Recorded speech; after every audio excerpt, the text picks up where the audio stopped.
welcome back to the We Was Watching podcast. I'm your host, Brandon. I'm your other host, Chanel. And we are back to talk about Industry Season 4, Episode 6, Dear Henry. But before we get Brandon, into that... You have new art? No. What do you mean? That art's been there. I just had a different camera.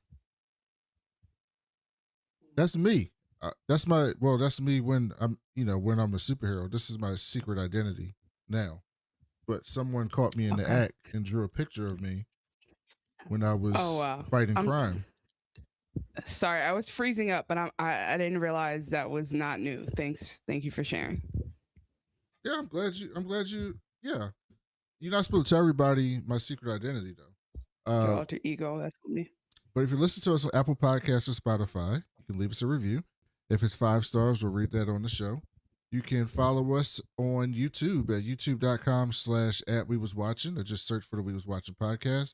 Like our videos, subscribe to our channel, and hit the notification bell so you can see us go live, which we are live right now with 10 of y'all in the chat. So we appreciate y'all. Come and join us in the chat and talk shit with us. You can of course, this is the day my computer is dying. Sorry, y'all. Sorry we're late. You can also email the show at wewaswatchingpodcast@gmail.com. Tell us any ideas you have about the show, any theories you have, and we'll read those on the show as well. I think we did get an email last week. Yeah, you guys can also vote on if you want us to go back to being a bilingual podcast. No. If it matters to you to hear, some people enjoy the Spanish. Some people enjoyed Bad Bunny so much, and they want to be Puerto Rican with me.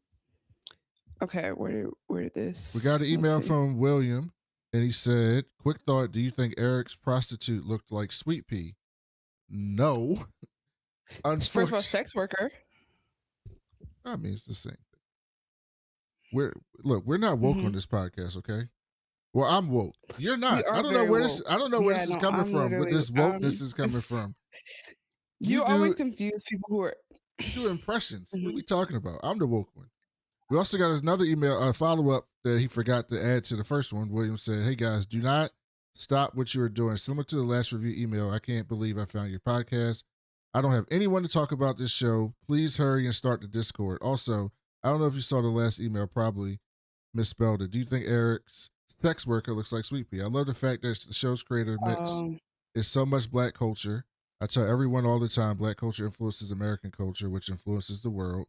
It would be crazy if Whitney and Harper are working together, but I wouldn't be surprised. He gives me evil World War II supervillain vibes. Shout out to Uncle Baby Billy.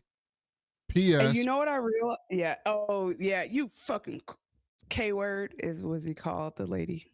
K-R word. I don't know if there's other K-words.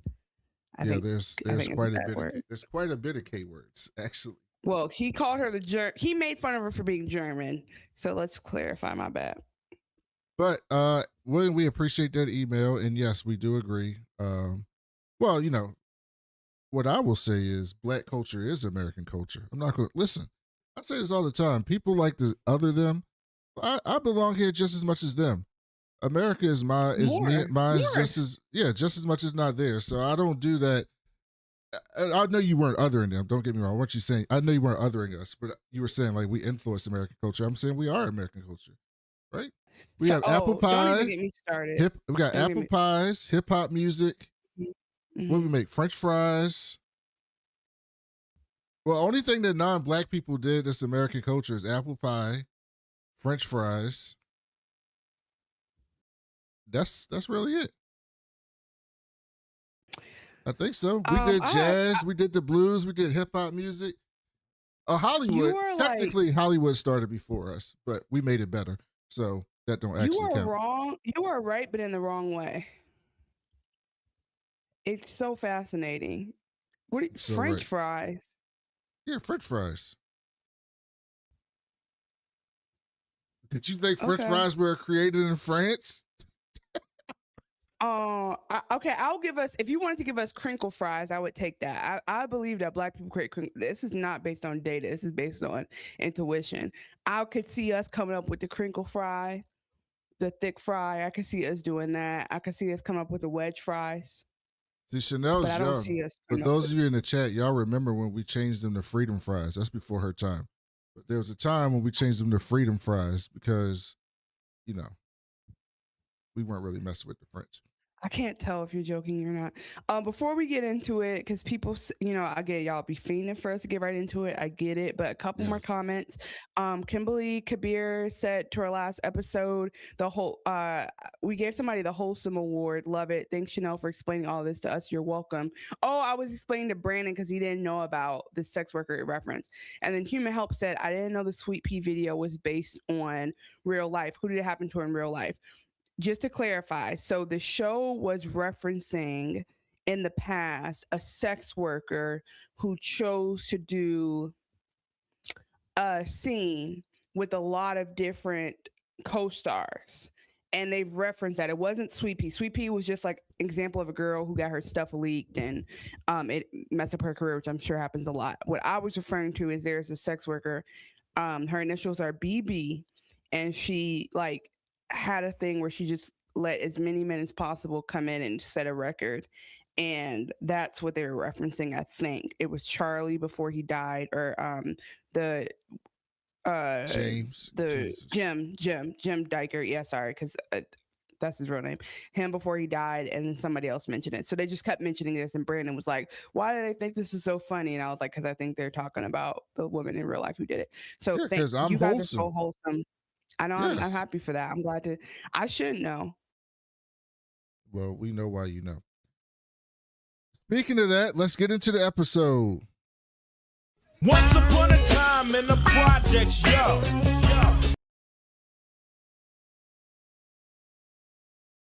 Chanel just froze up a little bit. Let me see if I can get her back. There she is. So basically, all right, before we get in this episode, the details, the play-by-play. This episode, they really took a chance on this episode. They took a chance on this episode because this is a different show.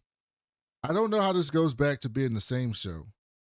Now that we've instituted espionage in the KGB and the Russian Secret Service, I don't know how this goes back to being the show that it was before this. However, I think it's been this show all season, though. But I agree with what you're saying. You're right. It's a different show, but I felt like they've been leading up to this. This show is a bunch of terrible people, terrible power-hungry people who love to have sex and stab people in the back. And we love that. That's what this show's always been. After this episode, the representation of Black women being excellent in their careers. Brandon has other reasons why he watches it. Correct. I have the show, and Chanel has what the show is in her head. So there's two different things. But the show, well, that's part of the show, actually. Well, would you say she's been excellent in her career? I don't know if she's been excellent in her career. Wait, I think she's been excellent at times in her career. Let me tell you. No, let me tell you something that blew my mind. I visited my friends, and shout out to them, Jenny and Ruben. I visited my friends, and we rewatched the pilot. Do you know what she was thinking about in the pilot? Stabbing somebody in the back? Something was overvalued. She's been becoming this person all this time. She's always believed that the market is bloated and we need to take that stuff out, and that people are where they're supposed to be and they don't deserve to be there.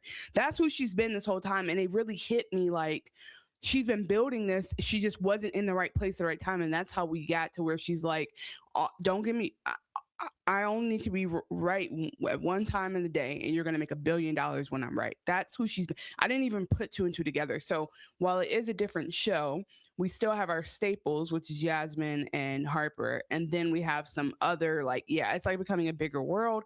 But once we left Pierpoint, we didn't know what we were doing. But then I know you don't watch the previews. They're trying to bring Pierpoint back in an interesting way in the next episode. There's a lot going on. Also, I said that earlier this season, I said, whenever a character learns a lesson or matures, they are immediately off the show. That's what I said. If you learn a lesson or you figure something out, you are not long for this episode, this TV show. They die. And what happened? Eric Tao learned a lesson and he walked in the sunset. Literally. He literally walked off into the sunset at the end of the episode, which we'll get to. His moment. But let's start this show at the Tinder headquarters. And Yaz and Harper. And Harper said she was going to invite Yaz. I mean, Yaz said she was going to invite Harper there. So this is what we got.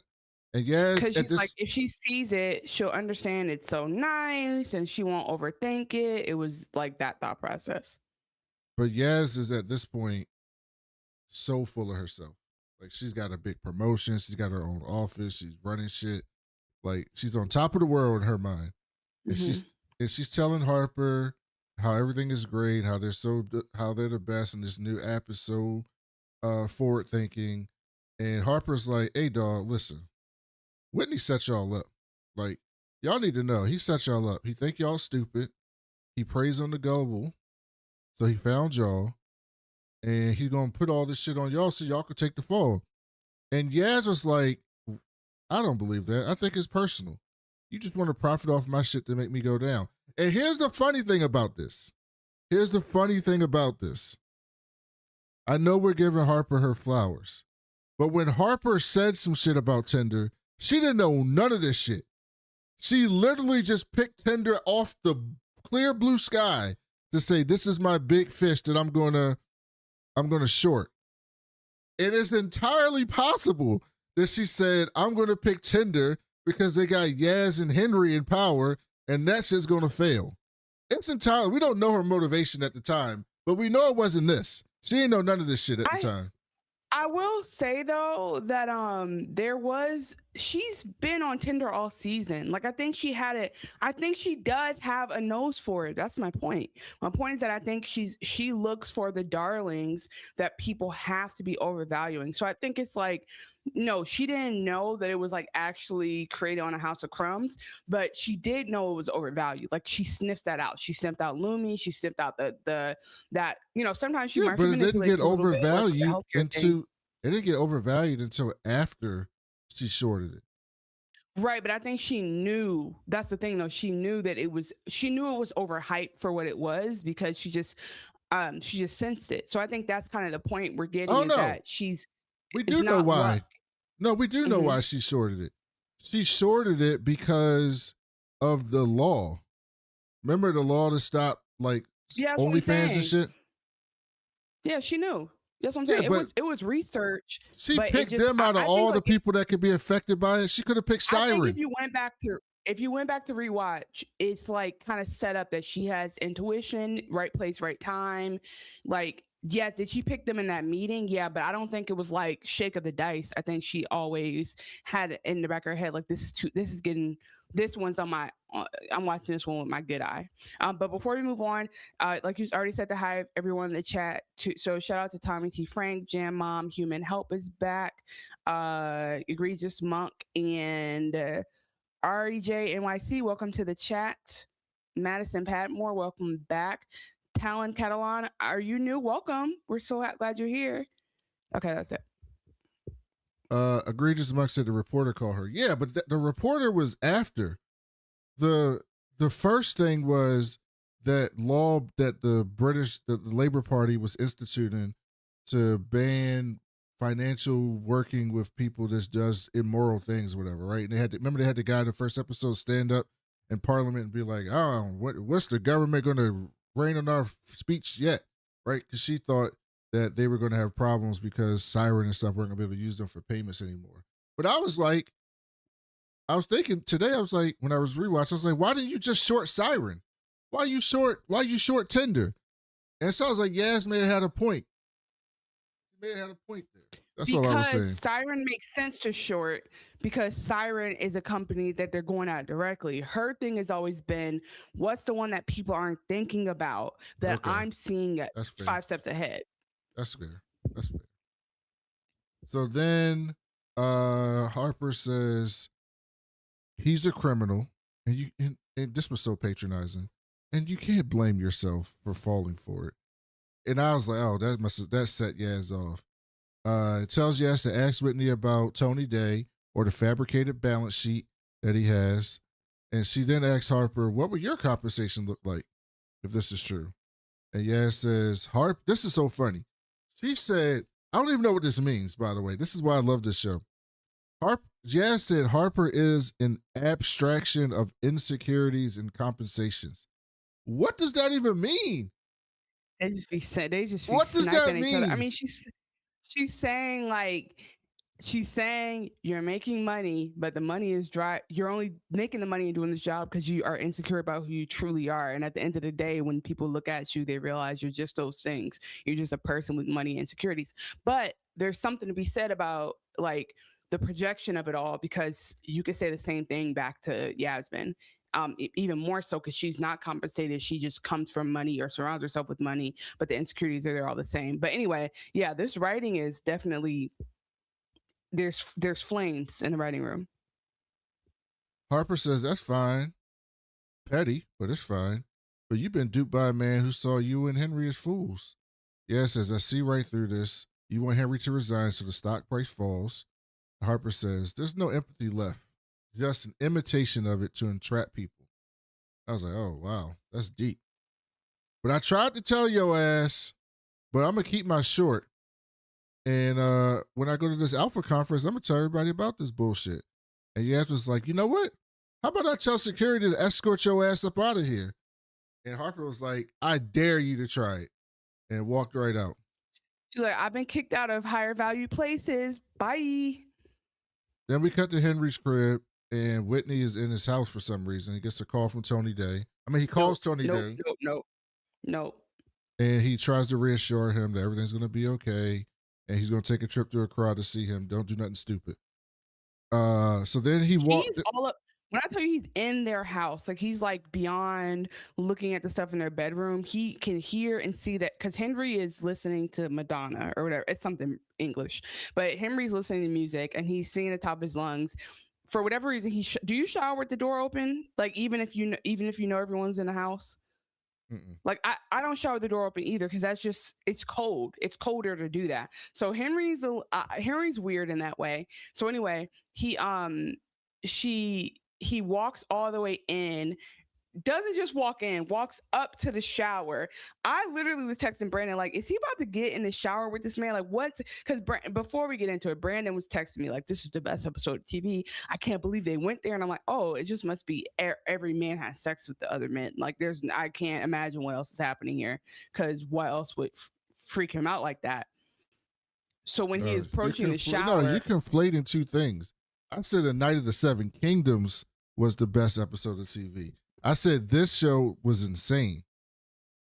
Yeah, you said insane. You said, I can't believe this. And I was like, oh, like, I can't wait till you see this. I'm like, okay, so, damn, am I freezing up again?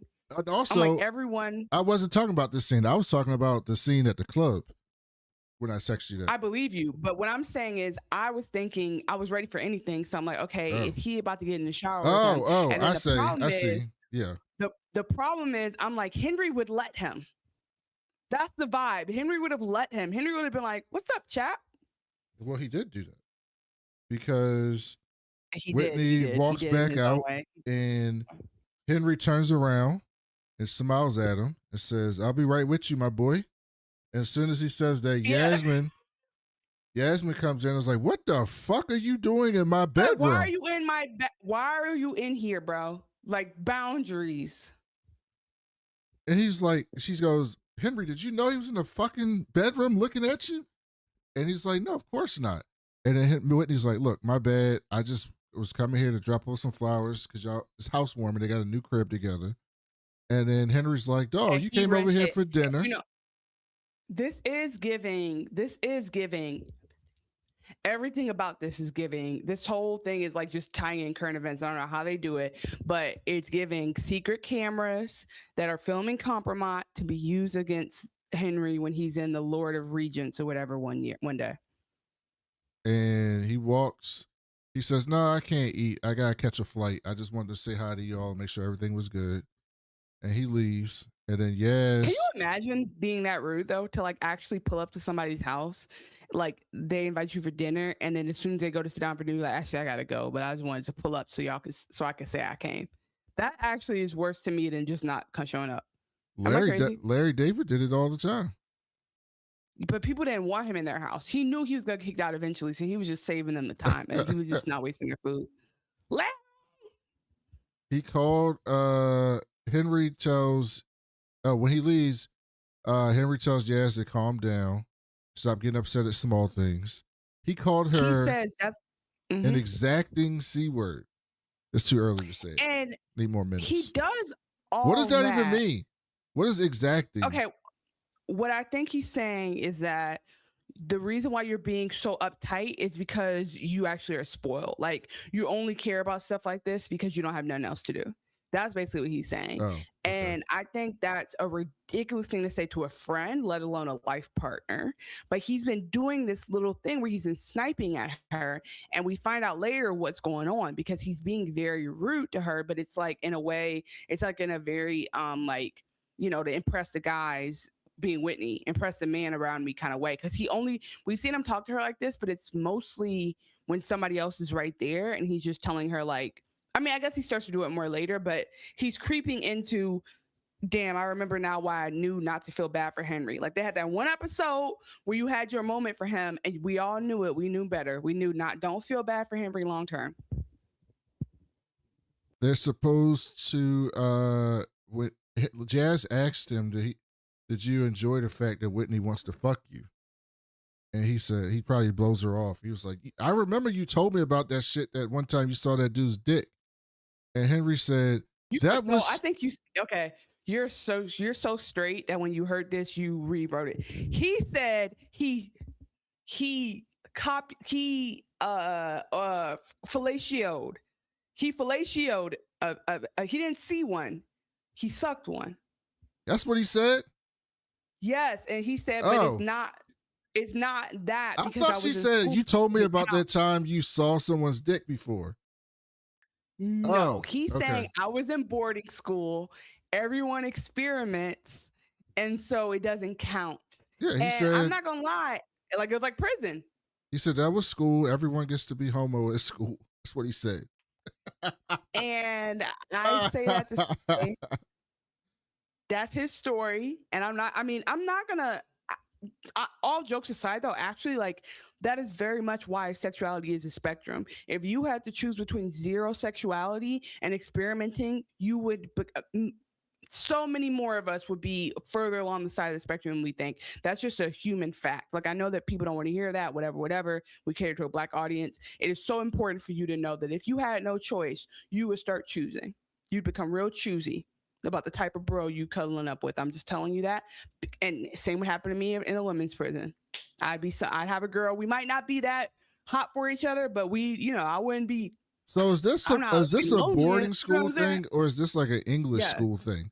I think it's a boarding school. I think it's a stuck, like an all guys school. I think it's a stuck in a gender space for a single gender space for too long thing. I think you can name any institution where it's going to happen. I feel like boarding schools for boys and girls, jail, prisons by gender, male. It happens because people don't have the option, especially in boarding school. You can't just get up and go, especially at under 18. You can't sign yourself out. So you in there, but I do think there is a particularly British, European approach to sexuality that's a little bit different. So I'm not saying that if you went to Deerfield, you got down, but I'm just saying that, like, everyone who's been in these institutions is a lot less freaked out by the idea. And this is somebody who went to a women's college. So I'm saying that to say, like, we were all just like, okay, cool. That person's figuring this out. That's all good. Like, it helps that you get it past. Everyone knows that's pretty much like prison. And Shantae said, boys aristocratic schools thing, probably. Yeah. Okay. Yeah. So it's like a boarding school thing. Okay. Brandon's trying to be like, guys, I never heard of this. You guys know what this is? He's trying to let us know. No, I was trying to say, I was trying to figure out, was he trying to say that's just how things are in England, or is that how things are with rich people, like in England? I think it's all of the above. I think it's all compounds. And also, before we move on, welcome to the chat, Leah and Shantae. Yeah, I mean, he said some wild stuff, but I'm just trying to normalize that, like, all of us would have a different perspective if we had no choice, or if we were in spaces that were different, and it's just human, how humans are. But that doesn't mean, but Yasmin is crazy because it's what she needs. What's happening here that's weird is it's not about the gender. It's about the attention, and it's about the way that she's picking up on that Whitney has zeroed in on her husband and he's playing some type of game.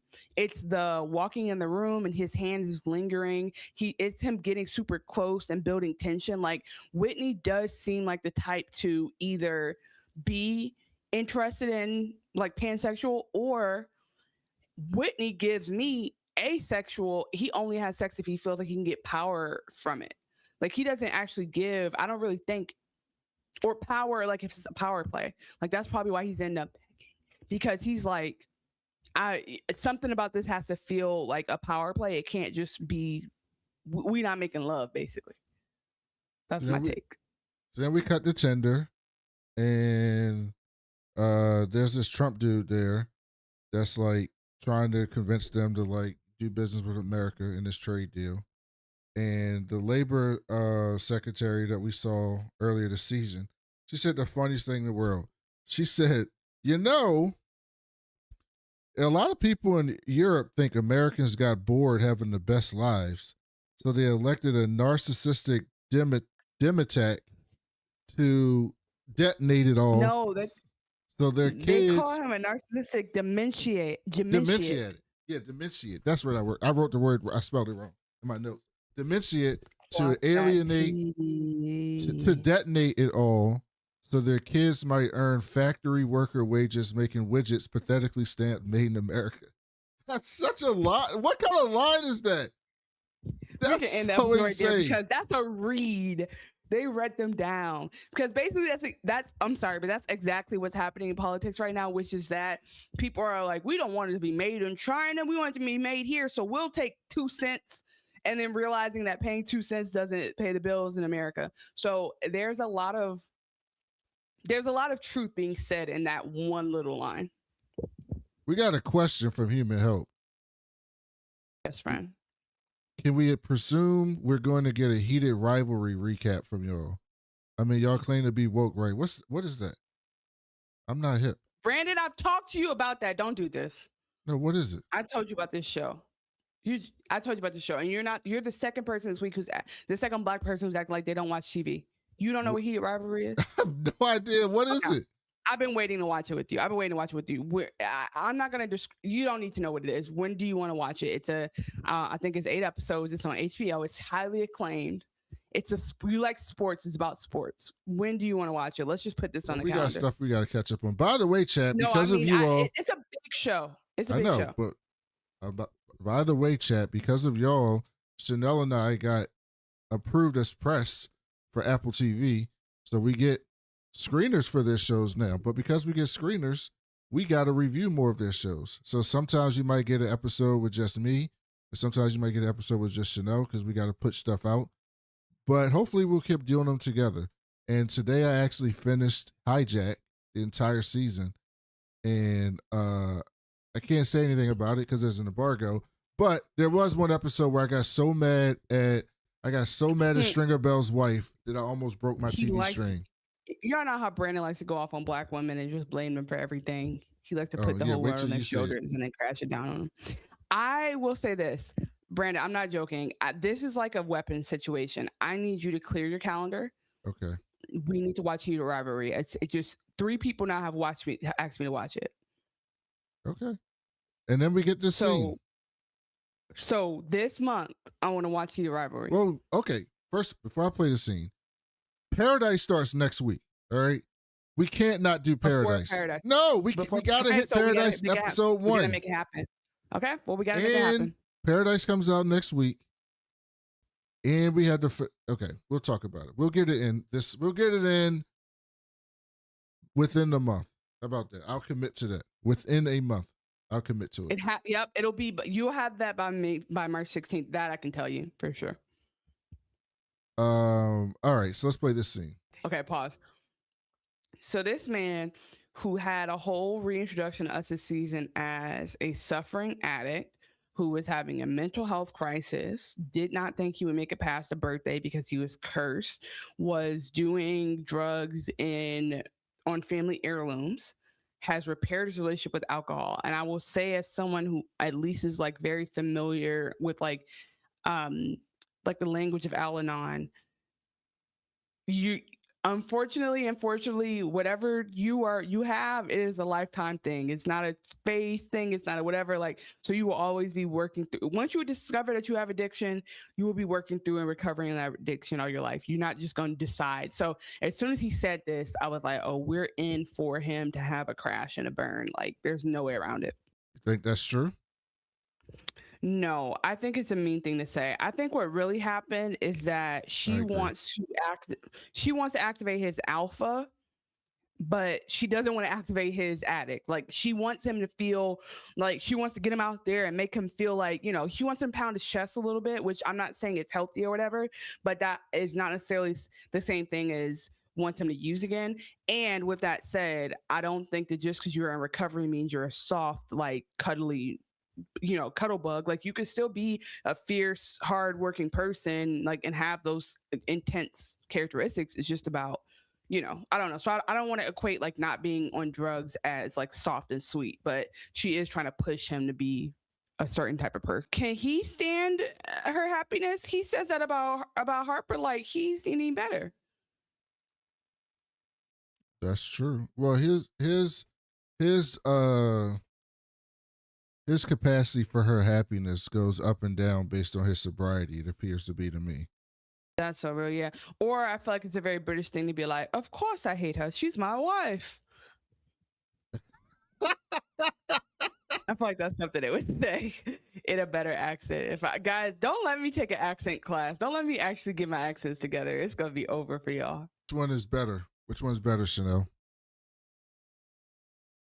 I don't think they're an equivalency. I don't think you can compare them. I don't think that's what love is. I think that a better way to frame it would be like, I'm triggered by some of these things you're doing, and I need to do some work to figure out how to not make them about me.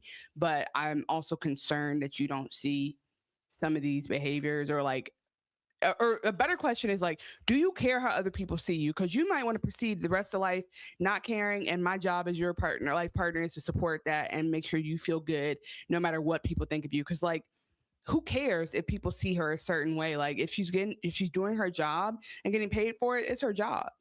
I really do believe in that. So I think the way he's framing it is in a very like, of course we're gonna hate each other. Like, of course this is how our dynamic is supposed to be.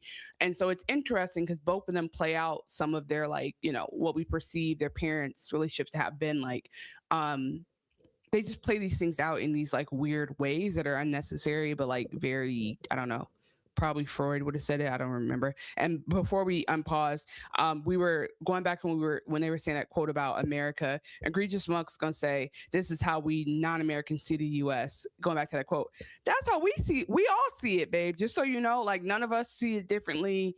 None of us are like, 96% of Black women are hip. We're hip. Brandon is part of that 37% that voted for wrote in. No, I'm Simpson. part of the majority that voted for Zoran. You guys voted less for Zoran than us. Remember that? We talked about that on the show. Mind you, he doesn't live in New York. We talked about that on the show. Yeah. He used those latest poll numbers. Anyway, I'm just messing around. But like, yes, we're very much we hate what's happening too. Do you not see that people can see how transparent you are? I mean, that is true. I mean, everyone can see how transparent she is. It's like steaming when she walks in the door, smacks you in the face. She's not lying there. I think what he said was very cruel. However, it was very cruel. Chad agrees, and also, Human Help said this is absolutely psychological warfare. But what he said was, I don't know if I should tell you that everyone thinks you're an asshole, or if I should make sure that you don't know that everyone thinks you're an asshole. That's what he said, essentially. But I think Hey, welcome to the chat, F3042. I think what is more frustrating for me is this is what a man will do.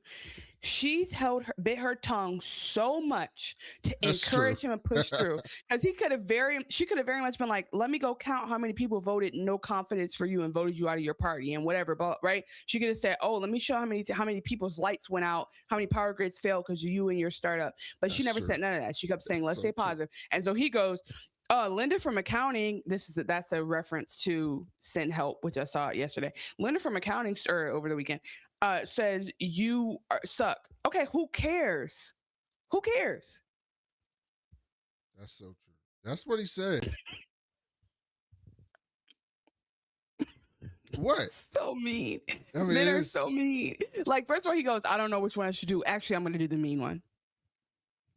It is mean. That is shit. I mean, that was very mean. So then Henry says, by the way, Harper's full of shit. I'm about to go out to dinner with the auditor right now. If we was scamming, I would have known something. So then we get dinner. And I just want to say, Harper really did. I don't know what's going on with her. I'm not saying she's not a villain anymore. We clearly will have some villain moments from her. I think the show would be worse if she became a good person. But Harper said, yes, I'm not even playing, run. So I think that I really just loved that moment, because it's Harper being like, all jokes aside, save yourself. And so we're going to see what that does for the rest of like Yasmin's story, the rest of the season. But like, that moment was so real, because you can see that Yasmin has her moments of doubt, but then the C's going to be playing it, and the way that they're going to respond is going to be different. But Yas not only has the history of understanding Harper and who she is, but she has the friendship and the infrastructure that Henry doesn't have. And also, somebody in the chat asked, I think it was Human Help, said, do we think that Henry is in love with Whitney? And I think that he's more just, he just more is, this is a new, fresh set of attention. Yes. And it feels more legitimate because it's a man who earned and built a business. And that's the one thing he craved, right? He always wanted to work. He always wanted to work so bad. He doesn't just want to sit around in his manor. So I think there's something about like, he just is scratching an itch for him. Absolutely. But and you know, Harper's been a different person since her mama died. I think she was genuinely trying to warn Yaz, but I will also say it's hard to ignore the past, and so Yaz is probably like, no, true. I don't know how to believe this, but I think in that moment, Harper was truly trying to warn her old friend, like, listen, this is not a good idea. It's so funny though to be like, every time me and Henry try to do something, you try to ruin it. And it's like, Harper could be like, why is Henry keep failing? I mean, she did try to ruin Lumi. But she didn't have to try. That's what I'm saying though. It's like, was she like, it's like saying like people have tried to ruin Amazon.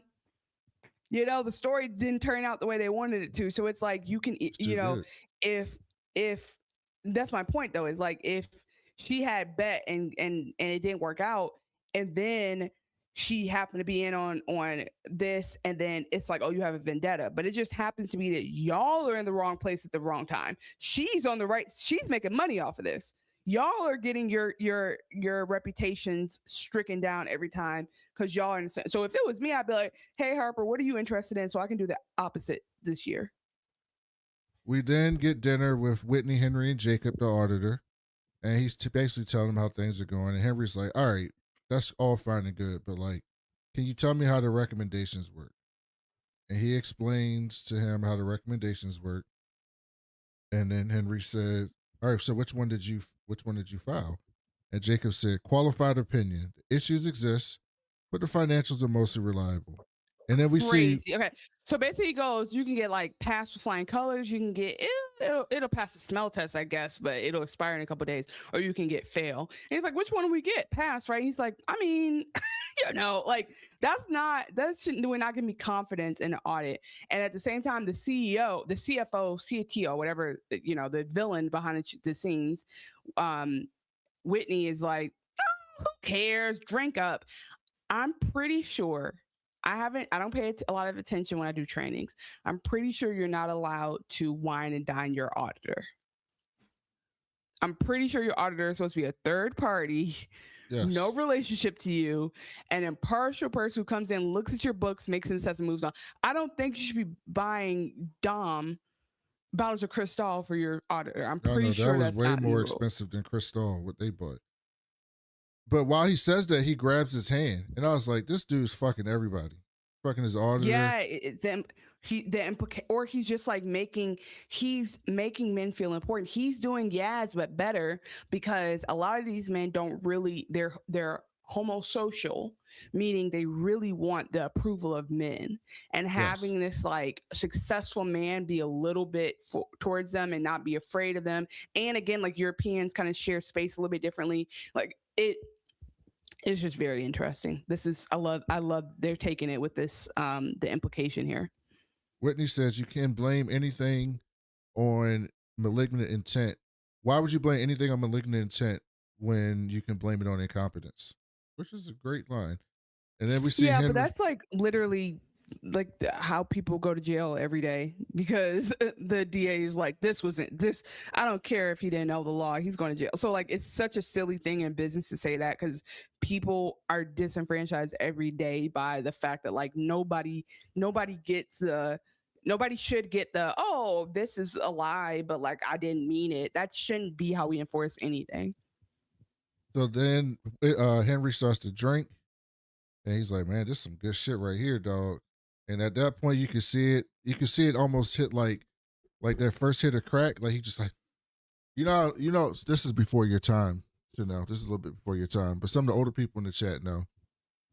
Back in the late 90s, early 2000s, there was a wrestler named The Rock. And when The Rock used to come out, he had a catchline, he had a catchphrase that said, "Do you smell what The Rock is cooking?" Right? That was his catchphrase, you know. And so when he would come out to the ring, he would do this thing when he'd stand on the rope, like he's taking in the crowd cheering for him. And he would go like this. Like he's inhaling all the energy from the crowd. That's what Henry just did, but with that alcohol. He was like, oh. I think sometimes, okay, you have two choices when you make a joke. You have two choices when you make a joke. One joke you can make is that I don't know it.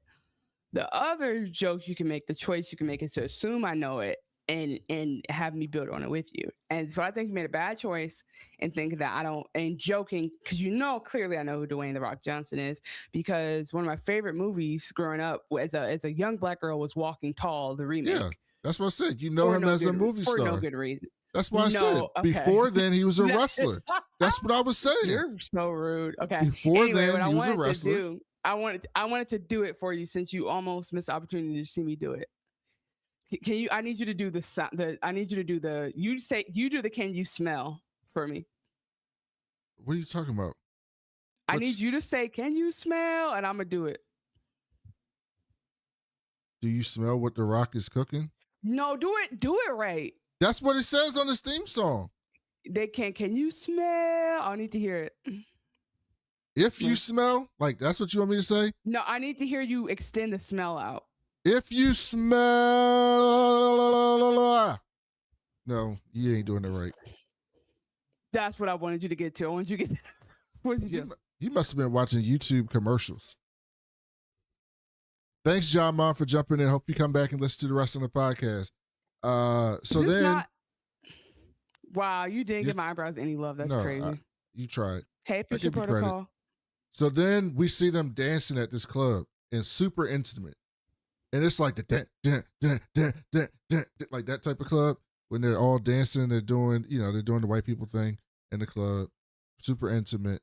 But it's like, dudes. But it's a huge escalation from dinner with the auditor, which again should be you pay for you, we pay for us, to they're in a red light club that just has a different vibe, and it's clear that there's now drugs involved. It's more than just red wine. Like, the night has completely escalated for someone who that evening, his partner said, "Hey, Fisher Protocol," his partner said, "I'm worried that you started drinking again." And he ends the night in this club going crazy. Fisher Protocol said, "Miss y'all. just really need to drop in and say that some of us, the needle drop from dinner into the club scene is a really big deal. A very formative track for some. I mean, it was a big deal. And it showed how quickly this thing could escalate, but it also showed what's been brewing for 2 episodes now.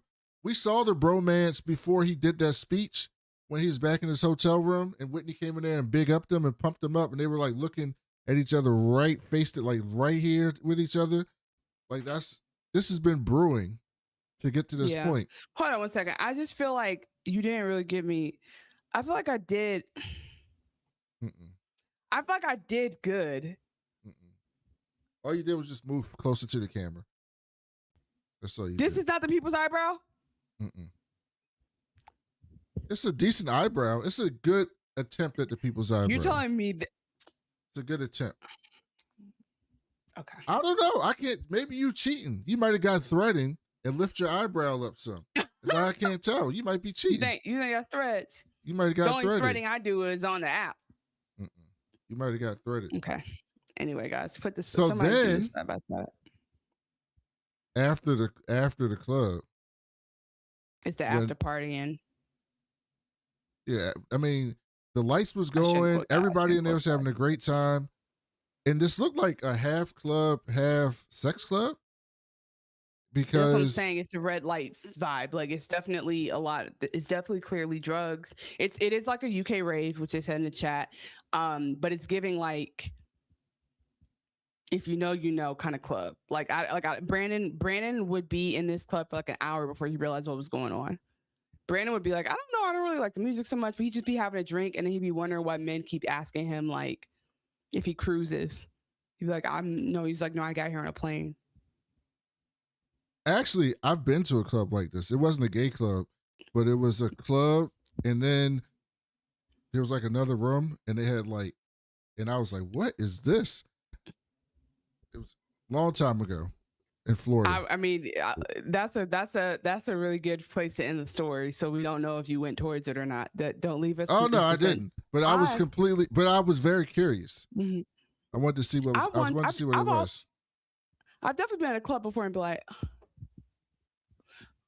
oh, this is a gay club. Like it's just like the music is great. So definitely, I made that joke because I've done it myself. Well, they go back to the glory hole, and Henry's this was 2D. I was out in public. I had to admit, when I tell you I was watching like this because I didn't know what was about to happen. I was out outside. Henry was like, you know what? I think it's a good idea to put my dick in the glory hole. So he goes over and he puts his dick in the glory hole. Okay. I mean, it's such a interesting. Anyway, no comment. But it okay. First of all, I'm gonna ask a stupid question. That is considered cheating, right? Yes. Although some people do. I have a friend a long time ago who told me that her and her boyfriend went to a glory hole one time because they just wanted to have that like kink experience. So sometimes it's couples. Yeah, her and her boyfriend. Oh yeah. Oh, he knew who was on the other side. But here's the crazy part. What if they picked the wrong stall? What if they switched it? Yes, exactly. That I couldn't do that. The anxiety would be too much. But yeah, so they go. But Henry had no idea it was an. Oh no! Well, here's the question for the chat and for Chanel. Do you think Henry thought Whitney was on the other side? No, he knew Whitney was right there with them. No, Whitney came up later. He went over to the glory hole. Whitney was right there. No, Whitney was like, "Go ahead, player. He was like, "This one's on me. You got this." Okay. And he's like, and also the whole time, the reason why I know is because Whitney was talking him through it. Fingers in his hair. Well, no, that's when he came after. That was after he had already, hit the bullseye. Right, but I'm like, so he didn't. But I think he didn't think that Whitney like ran around the other side real quick. Like I think he knew. Yeah, Whitney was gassing him up. What was so shook? Yeah, like that was in a way as intimate as what was happening to him physically. And so I just feel like that's where it's like Yaz is not wrong. Yaz is just like, I think Yaz just talks when she should act, and she acts when she should calm down. Because like she saw this happening, but she approached him in a respectful way that he just could not respect as a husband. This would have been the thing to leave him over and then let him figure out what the problem is. But she was never going to do that. Fisher Protocol said the drugs take care of the anxiety. Pro tip. I appreciate that tip. Yeah, Brandon. Had they given you a little bit more White Russians, you might have went in that room. I had to take a couple shots before I recorded the We Was Banking anthem. And then look what happened after I did that. I became a superstar. Oh, we need to clip it. Can you make a video? I forgot to you need to do a video and put it up on the channel. Make a music video? We could just do a lyrics video. Nothing. We don't need to get a big budget. We could do a lyrics video. Yeah, but and then after I did that, I became a rap star.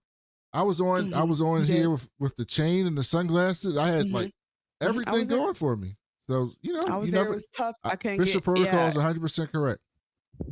Yeah, TMZ was pushing me out the way. It was crazy. So then after that, they're just sitting on the pier, and Henry's like, I think my wife hates me. And Whitney's like, I apologize for letting you get fucked up on my watch. And Henry said, I found a diary from my daddy. This is the quote from the diary, by the way. The world is full of strippers, sherbet, and fluorescent lights. You don't want to be anywhere else. What the fuck does that mean? You lost me there. I mean, it is accurate. It is very accurate. The world is full of strippers, sherbet, and fluorescent lights. That is true. It is a factual statement. But I don't know what it means. And then first of all, okay, never mind. I was gonna say it was gonna be very mean, but like, I don't know if I would be quoting my dad if I was him. I don't know how many quotes from his dad. He said he must have forgot that when he unalived himself. And then I mean, I think in general it's a little bit. Sometimes it's the writing on this show. I'm like, y'all are too British for me. I don't get poetry like that. Whitney said he never believed in suicide. His mama attempted once because his daddy used to beat her. And Henry said, you lying. I don't believe you. That ain't true. And he basically is like, do you realize that you sound like Orphan Annie? Like your sob story is always worse than the person you're with. Like, how is that possible? And I don't know if he's picking up on something or being funny, but he's basically just like, if I have a little drinking problem, then alcoholic. If I ran out of money, then you were poor growing up. And I think a little bit of that is the grift coming out, but I think usually, and this is based on TV and movies, I don't know in real life, but usually a grifter has a backstory that is not great. Well, Henry said, why is everything in your life so abnormal? And then he said, there's an old saying in Tennessee, I know it's in Texas, probably in Tennessee, that says, fool me once. What? Shame on you. You fool me, we can't get fooled again. That's what he said. I memorized that at one point. Oh, I gotta get that. That's down. what he said. You ain't about to fool me again with your lies trying to relate to me. Shame on me. And then Whitney said, I don't come from a dynasty family like you. And then Henry had the best line I've ever heard on a TV show. This was so great. Yes. He said, it's all right, dog. I've got plenty of middle-class friends. I love that. Mind you, he doesn't. He doesn't. I love that. Who is his name one? You got a middle-class friends, name one. Okay, so that's not true. Secondly, I think the whole thing is Whit is like, I've been trying so hard and I've found my way in, but and even like right now, you're benefiting off of my money and it's still not enough.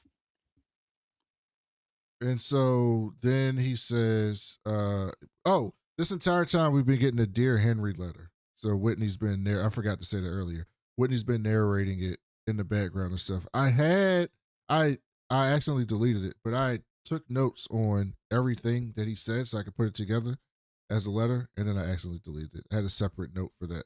So my bad. Oh, wait, you accidentally deleted it? Version history? No, I deleted the whole note by accident. Oh, it was in your phone? Yeah. Your computer? No, my computer, but yeah.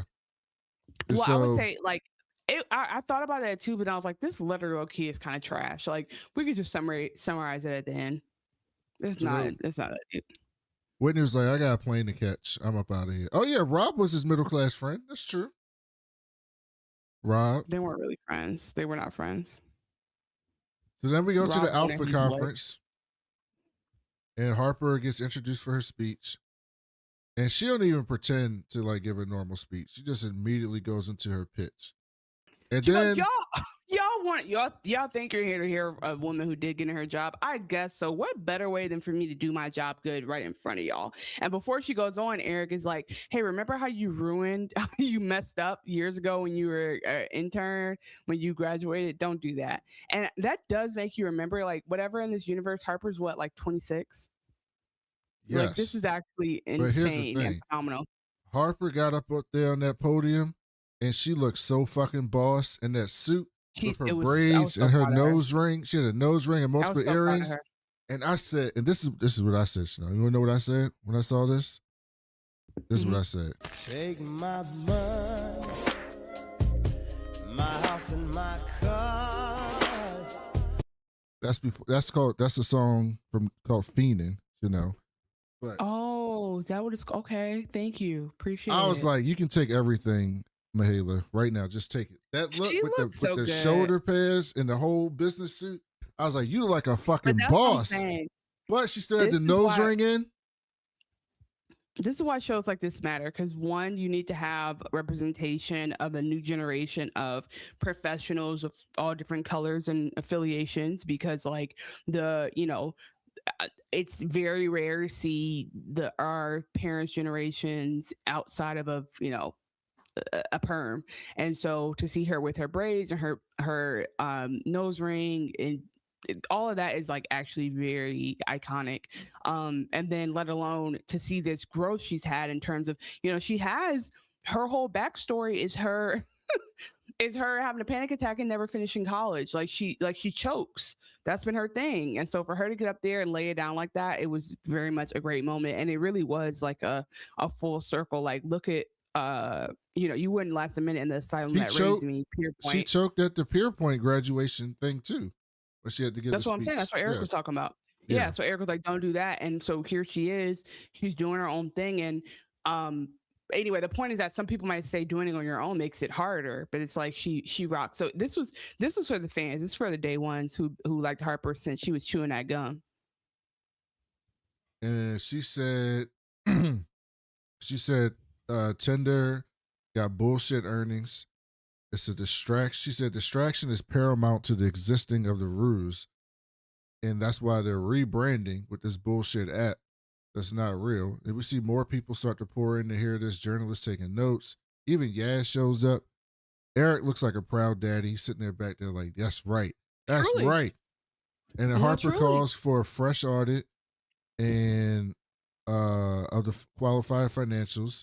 She says shortening insolvency is always lucrative. The emperor's clothes were shed some time ago. He's naked and afraid, as he should be. And she says, time is running out. TikTok. The music and the tension that went from this to like the kind of like 2/3, 3/4 of the episode was just chef's kiss. Like the tension they're building in this moment from here, you start to feel all these moments we've had Tinder fight back or be ahead of the curve. Like they're going gangbusters or they're highly valued, overvalued, whatever.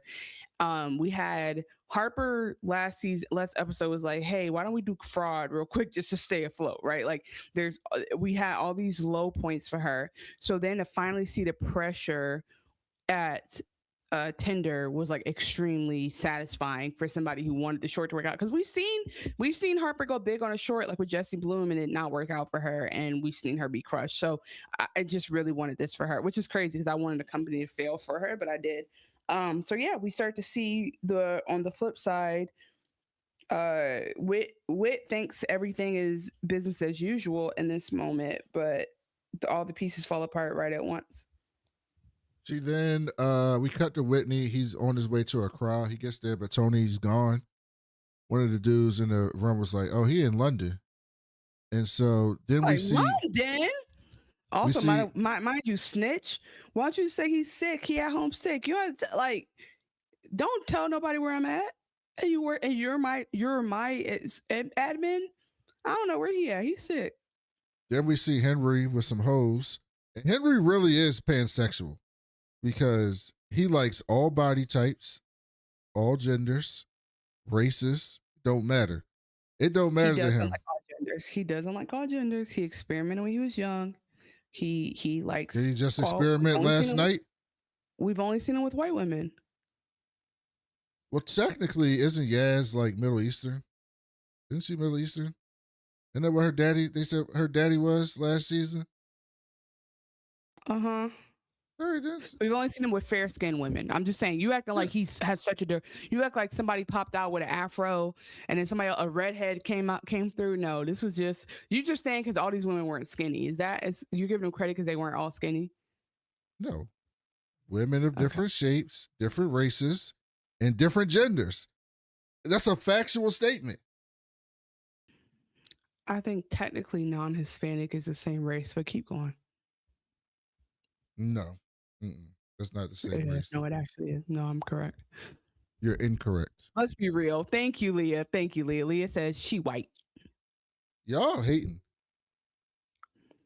Oh yeah, and we saw Arnaj. That's not Arnaj said what's up. That's from season 2, from season 3. What's his name? The really nice one who worked for It's not Arnaj. Who worked for what's his name? Who worked for oh my God, what Rishi? Mind you, Anraj. Okay, whoa. It's so. What did I say? Arnaj. What did I say? Oh, I just switched. That was a dyslexic moment. I apologize. She said Arnaj. Anraj. Here's the thing though. When I was rewatching the pilot, Rishi was so confident. Rishi used to run that roost. It is crazy seeing the show. Like you can't even spoil that. You know what I mean? Somebody who's starting a show, you can't even, you just have to let them enjoy Rishi as who he is right now. You just have to be like, oh, don't you enjoy his ad libs? Because you can't tell them, hey, enjoy them while you can. They won't be there forever. You can't tell them that. That'll ruin too much. I mean, I guess. He is, as Fisher Protocol, he is inclusive. I'm just saying Brandon is acting like it was a Benetton ad. Like it was not that deep. It was just. By the way, her daddy is from Libya. So there you go with that one. Well, let's see where Libya is on my map. I don't. You don't know where Libya is? I didn't. I took history, but not geography. Libya, country in North Africa. Mm-hmm. Next to Turkey, next to Tunisia. Yeah. Real close to Italy. Real close to Crete. I'm just saying. Is Italy that? Where's Italy at? Cyprus. Hold on. Oh, it is right below Malta. He's real close to Syracuse, if that helps. So he's right next to the Bills. There you go, Leah. Spicy white. I'll take that. Yeah. That counts.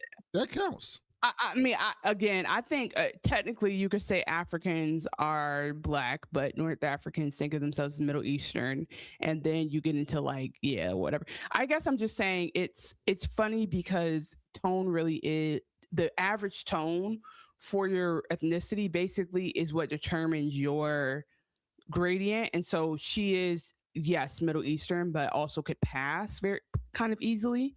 So I think that's kind of what I mean. But yeah, you're right. He likes Middle Eastern women. He likes British women. Wow, what a connoisseur. What a ladies man. What a gigolo. And he doesn't like men. He doesn't like men. Why are you saying that? We just saw him with men.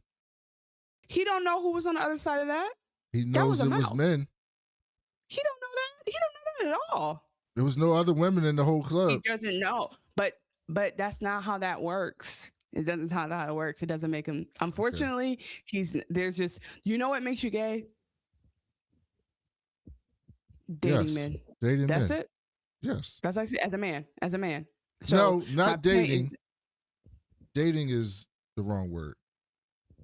I think that's actually what makes you whatever it is, it's the person you choose to be in the relationship with. Because as we just said, if you are stuck with someone, if you're stuck on an island, I bet you know what I mean? You don't think Tom Hanks and Wilson wasn't close? No, I don't think Wilson was close. You don't think Wilson wasn't deflated after a while on that island? I think Wilson was fine. So then after that, Yaz calls Henry. He's fucked up. And it looked like he just got done having a threesome. And she's like, where are you? And he don't even answer. She's like, you left me here again by myself. Do you see the shit that Harper's saying? We are fucked up. Like, you need to get your ass here. I'm sitting here worried to death about you because I can't find you. You told me you were never going to do this again, and you're doing it already. And then Henry just puts his head down and just lets her ramble and just run her mouth. And then we see Whitney again. And he's looking at his phone of the price of the stock falling. And he gets a call from Ferdinand, but he don't answer right away. He looks over that emergency exit like, I could just like end this all right now. But also, I think that's why they play that tension up, because he had just talked crazy about dying by suicide. And it's like, maybe he's a fraud. Like, maybe he's a fraud in that way. Like, maybe he will look for a way out.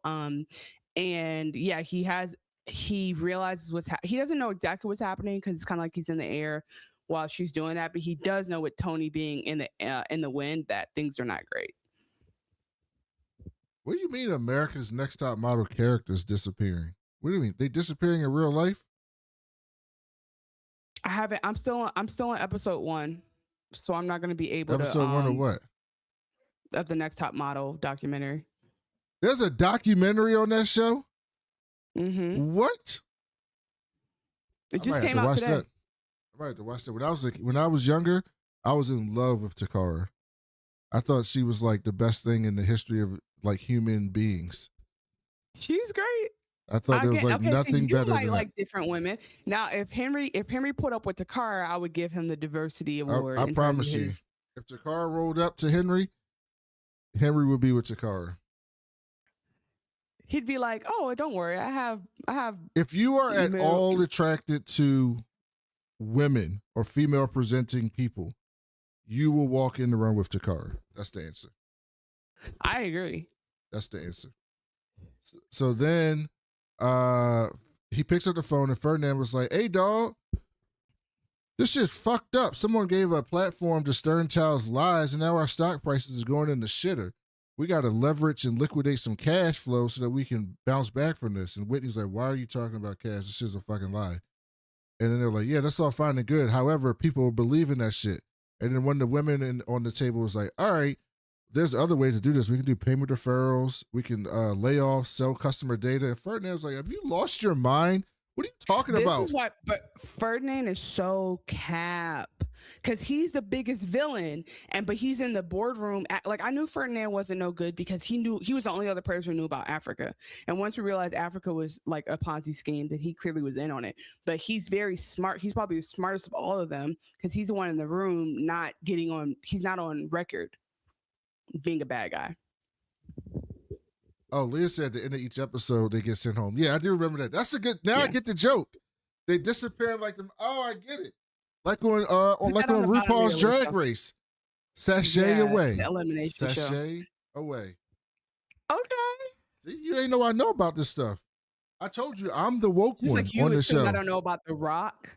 I'm the woke one on the show. Earlier. I keep trying to explain this to you. You think I didn't know about the people's eyebrow? That's crazy. And Whitney said, "Why are we talking about this like it's real?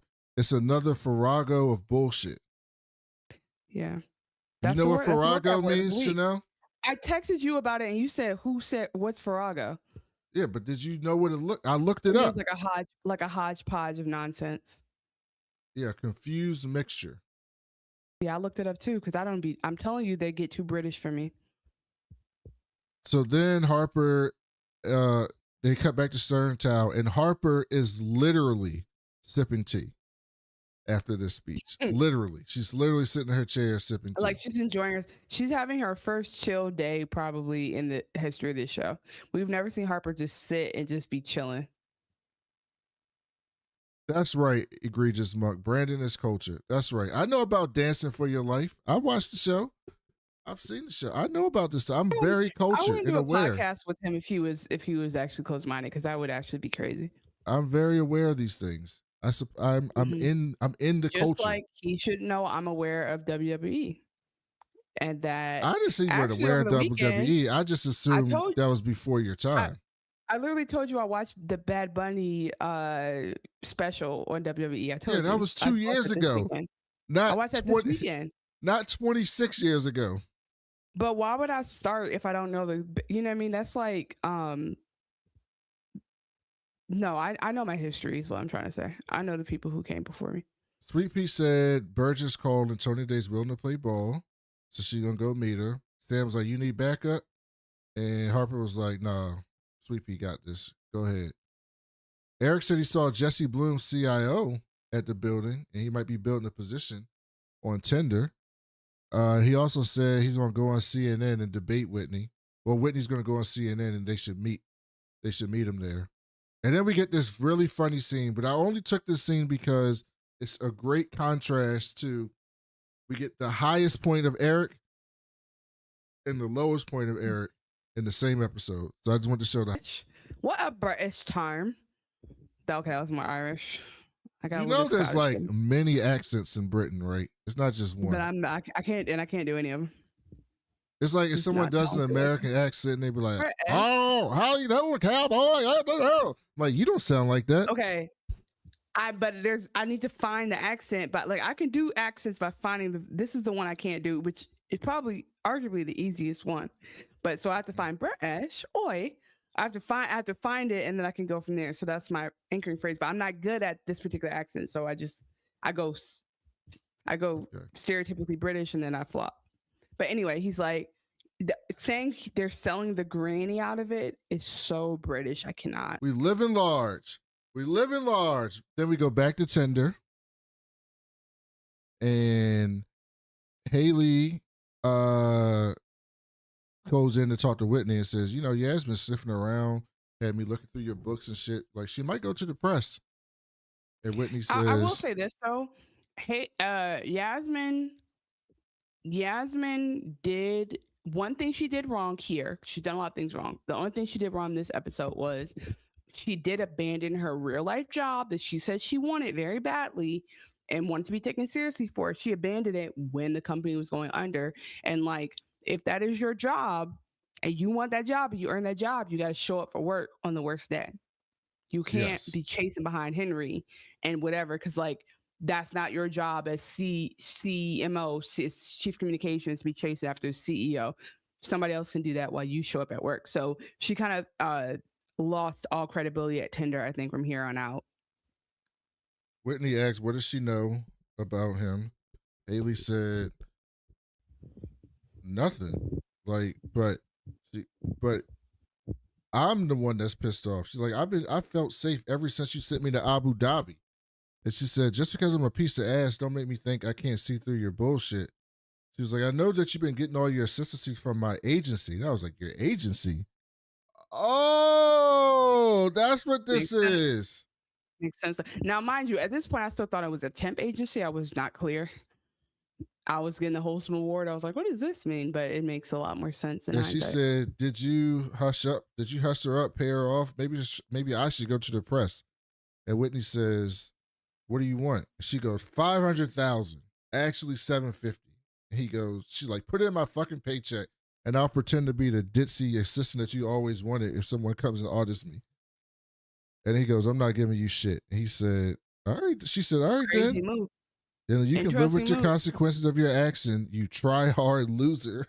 I mean, that's a good one to go out on. But yeah, so apparently we find out that like they've been in on a lot of it. And what we were concerned about in the beginning was what happened to his old assistant.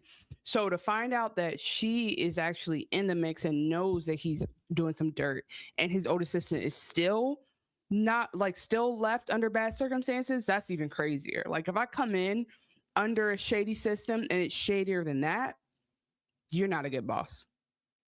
Back at Stern Tower, Whitney calls Harper and they start talking. He starts talking in riddles to her. And she says, it must be tough living knowing you could be Harper says to him, must be tough living knowing you can be undone by one single question. Harper said, you should have stayed in a country where they didn't care where you get your money from. We see Whitney dig into a secret drawer. I mean, he did this lifetime challenge of trying to prove himself in Britain where it really does matter. So like he set himself up. We see Whitney go into the secret drawer and pull out stacks of Lithuanian cash and a Lithuanian passport with a completely different name. So is Whitney a made up name, or is this a fake passport for Lithuania? One or the other. This man has his go bag ready. Like he has a whole nother. I think this is more like he knows he's a criminal. He's been committing international fraud, and he knows that he has to abscond when the time comes. Like I think this is his parachute. This is where the show completely changes. Mm-hmm. This is where we get to a completely new show. So and then again, like we have been building so much tension, and now like the tone is completely different here. Like now Harper's made her mark. She's won. We know that like from here on out, like there's no more back and forth. Like people are going to choose sides. And so like all the music and the tension they've been building this whole episode just like shifts, and we have this very quiet moment. So Harper said, Whitney said, you're starving for intimacy. And Harper was like, you called me, dog. Like, what are you talking about? And she said, she got to chill when I heard you speak about funerals. So matter of factly. Give me my coins. Give me my coins. Give my credit. Let's run it back. What was I right about? What did you say? You texted me and told me I was right. About it wasn't what? About this. When I said that Harper was grossed out by the funeral thing, not turned on.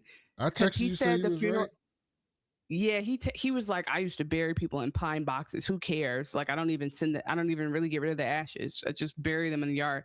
And Harper was like, he was like, you want to come back to my room? She's like, nah. I knew Harper was off him because we never saw her go back to him. And then after that, she started to short them. So I think that was like, I think they could have been an evil power couple had he not been like eviler than her. Because Harper does all her stuff in the markets, right? Like outside of that, Harper checked on Sweet Pea and made sure she was good. Like she's all for the corporate espionage stuff, but she's not like a, she's only ever messed her friends over for money, which I know doesn't sound, I'm not gonna make any excuses for her, but I'm just saying it's not like she's just all around bad guy. She's just a villain when it comes to the market. She's what is it? Bearish? She's big. She's a bear. So then she said funerals help grieving. It's a human need to deal with that. And he was like, my parents ain't dead. She was like, my mama just died. And Whitney was like, so you went to the funeral and it helped you? And she was like, no, I didn't go. And Whitney said, what kind of person doesn't go to their mama's funeral? And she says, I don't know, maybe a fucking monster. Yeah, she's like, again, but this is a point that comes up later. I can be a monster. That doesn't take away from the fact that you're defrauding your entire business. And then Whitney started singing Whitney Houston to her, which was, I didn't get that. She sings, I Want to Dance with Somebody. I think there's a moment of him. I'm going to overly arts this and humanities this, but I think that was him thinking that they could have understood each other, and he's been looking for a partner in crime in a certain way, and it wasn't her. It could be Henry. It won't fully be Henry. It definitely wasn't Kumar, but like it's like it was basically her way of or his way of like expressing that, I guess, that loneliness, because that song really is about like just feeling lonely and wanting to be loved. And she lets him sing it. She don't even hang it. She just lets him finish the chorus. After they get out, he go on the balcony. He calls Jonah, and before he can even say anything, Jonah says, "Get a lawyer, or kill yourself. Whatever's cheaper." And hit click, dial tone. Then Ferdinand comes out, and we find out that Ferdinand is knee deep in Russian intelligence. And he says, listen, man, if your dude don't get his shit together, we got ways of dealing with people who get off message. And Whitney was like, hey, buddy. He doesn't even do that. He's like, hey, can we just kill him? He's like, let's just go straight to killing him. He's like, huh? But this is what scares me now, because I'm like, I think we thought this whole time Whitney was the villain who put the fentanyl in Jim's coke, or whatever other stuff, or was like listening in the office. But now it's like maybe he's in over his head or something. But no, he's like, a part of it. Yeah, but it's like Ferdinand is like, or what's his name? What's his man's name? Ferdinand. Ferdinand is like the real deal. He's the one who's like, I'm gonna send them shooters. He says, like, we don't need to go to violence right now. You don't know what that's from. Mm-hmm. No, I don't. It's okay. And he says, he's like, oh, it's good that you got red lines, but the people we are dealing with don't have any red lines. He says, I was found by the Cozy Bear, the tech arm of the SVR and the FSB. Which is all Russian intelligence. Yes. This is like the FSB's successor to the KGB. So this show just took a complete turn. Now we're dealing with the fucking KGB. Like, what is going to happen on this show in the last 2 episodes? I don't know if that means that it's going to become that, as much as this man is letting us know that that's what he's capable of doing, and that might explain why some of these attacks have not been investigated well. But I also don't know if that makes sense. He then get another narration about the Dear Henry letter from Whitney, and we see Eric's daughter, and they look like they're having a good time. This is the best I've seen Eric be a daddy this whole episode. Yes, he's actually legitimately spending time with her. He's like, do you want to stay? And she's like, actually, I do want to stay. This isn't weird. Let's hang out. And he said, you're going to kill your old man. So you're going to kill your old man. She says, I won't kill him because I love him too much. But at that moment, Eric gets a message that completely just takes him out of it. And he walks into the other room. Immediately, I'm like, okay, something bad is actually happening. And we know it's not Tinder, because Tinder's going well. So I'm like, it has to be something crazy. Did you guess what it was before you saw it? I knew it was something bad, but I didn't know what it was. I think what threw me off about this too was that I think what felt very real life about this is that I don't know if anyone can relate, and I haven't had this happen to me, but you know how like you think you've kicked a habit and you think you've done something, like, really like think about it more as like a person. You said you're not going to text again, and then you don't one day, but then you do later, and then you regret it because you're like, I can't believe why would I spend the block on this person who was terrible to me the first time? Because at this person who clearly was a KGB setup, whatever, was called him, and he was like, leave me alone. You know, he's like, I want to be a good dad. I want to live a better life. And he succumbed to that pressure later, that temptation later. But if he had just followed his first mind, he would have been clear of this. And we find out that they had filmed the room that he was in with the sex worker.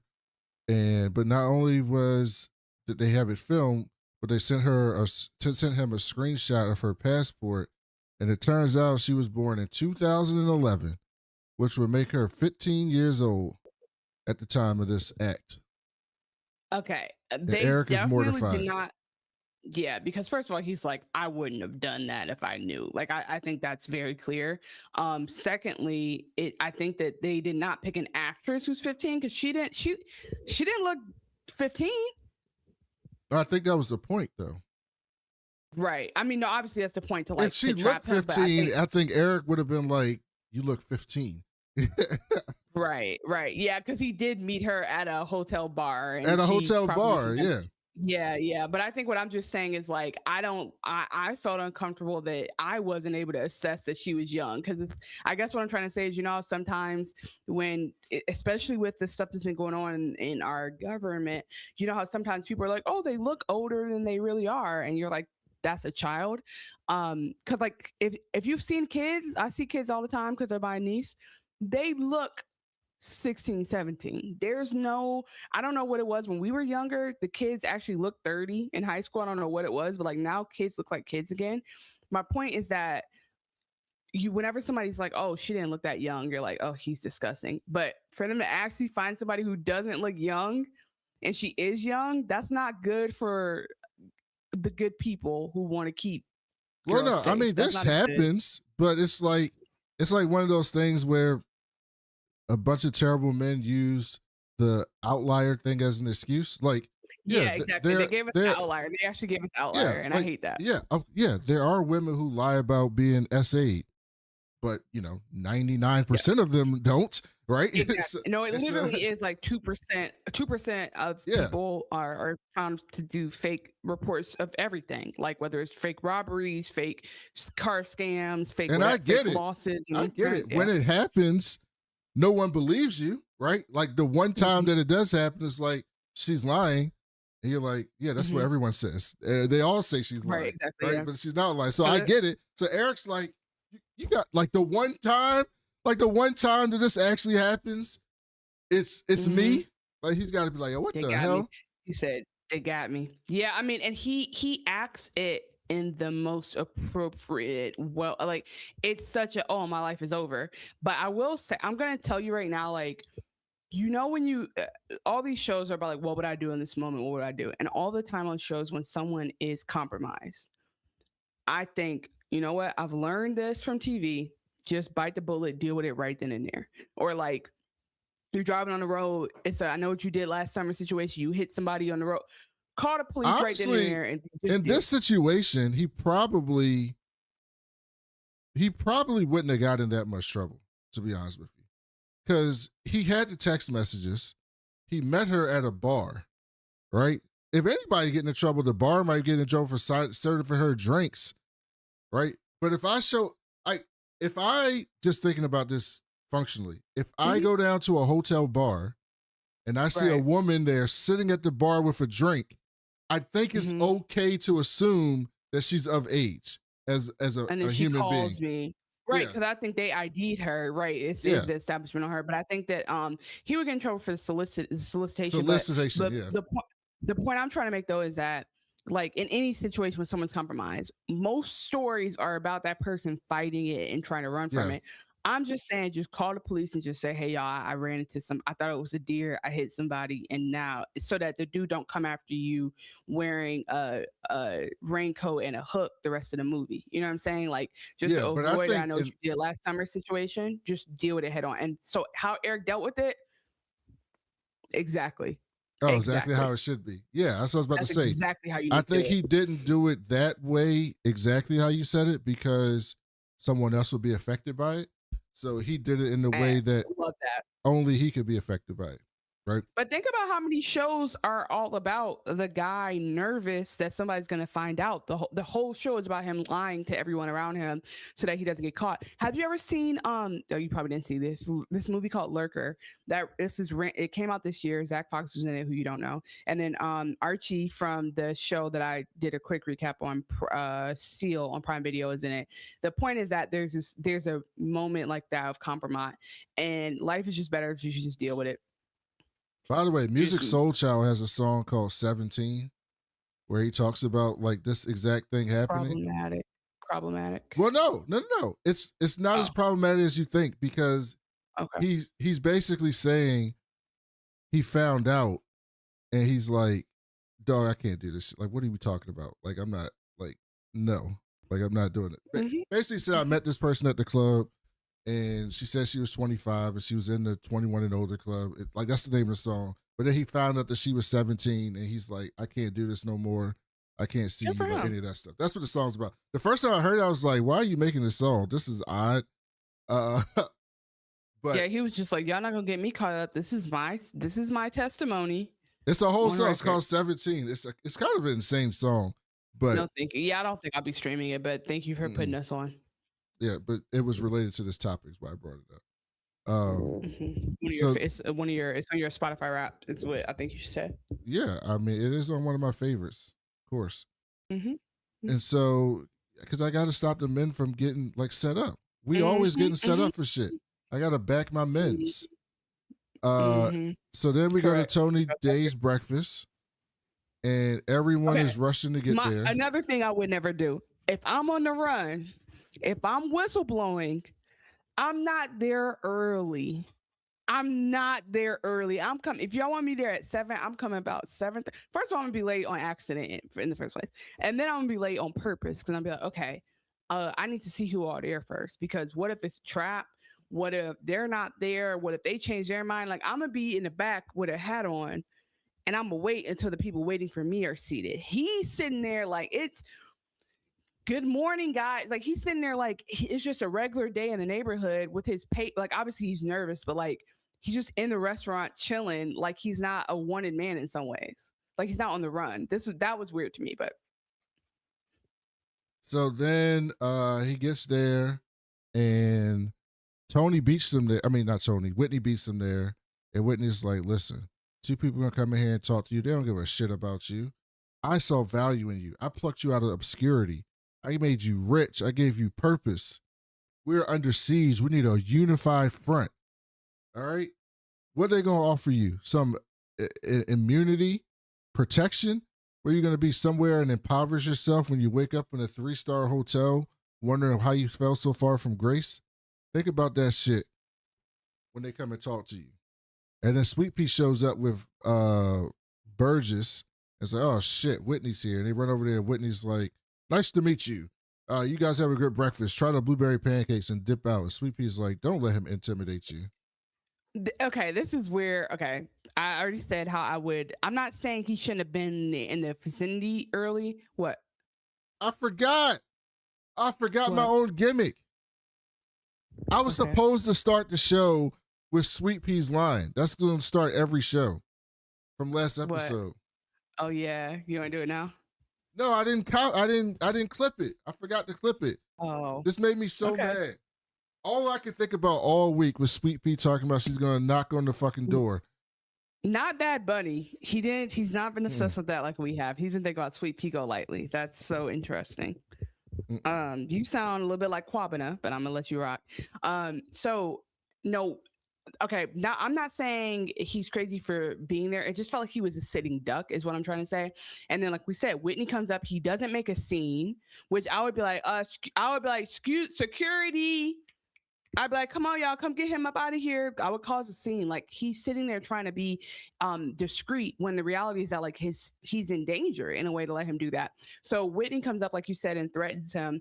And he really just threatens him with like not being important and not being rich, which is like, hey, guess what? That's how you're going to end. Like, the only way you're going to end up not doing that is by doing the wrong thing and defrauding people, which you're doing now, and also being listened to in your office. Like, he's clearly not living a wholesome a life worth living right now, but I guess because he feels like he has a little bit more money, it's worth it. But anyway, Sweet Pea sits down and it's like, oh, don't listen to him. I did not think that was aggressive enough. If it was me, I would have yanked Whitney up by his collar and been like, if you don't get your ass up out of here trying to intimidate him, like, I wouldn't have. They all played it off very business-like, and I would have been very like, I would have rushed over there and be like, you need to get the fuck up out of this cafe before you mess with and get out of his head. Like, I just think I would have made a scene. Maybe that's just because it's me, but I think it's completely inappropriate for Whitney to have been talking to him, let alone for them to think they could talk him out of it, because you don't know what they have. Way more. Whitney has way more leverage than y'all do, and now Whitney knows, so he doesn't even have like he's not even steps ahead. You know what I mean? He doesn't even have the head start anymore. Yeah, but also Sweet Pea and Burgess stood there and looked at him for like 2 minutes. That's what I'm saying. Like, they didn't rush over. They didn't do. I would be like, excuse me, garçon, come get this motherfucker. Garçon? Why is he French? I don't know. I forgot where they. What country are they on? Okay, mademoiselle, waiter. I don't think they say waiter, and I don't feel like that's a very Europe way to say it. Mesero, that's Europe. Spanish. This is very offensive. A very Europe way of saying it. People have regional slang. Like, they say go toilet. Do we say go toilet? No, we don't say go toilet. Well, exactly. Some of us sophisticated people they say toilet. That. They say loo. They say toilet. Yeah, come on. You be trying to point me to a corner. Well, I'm I'm sophisticated. Okay.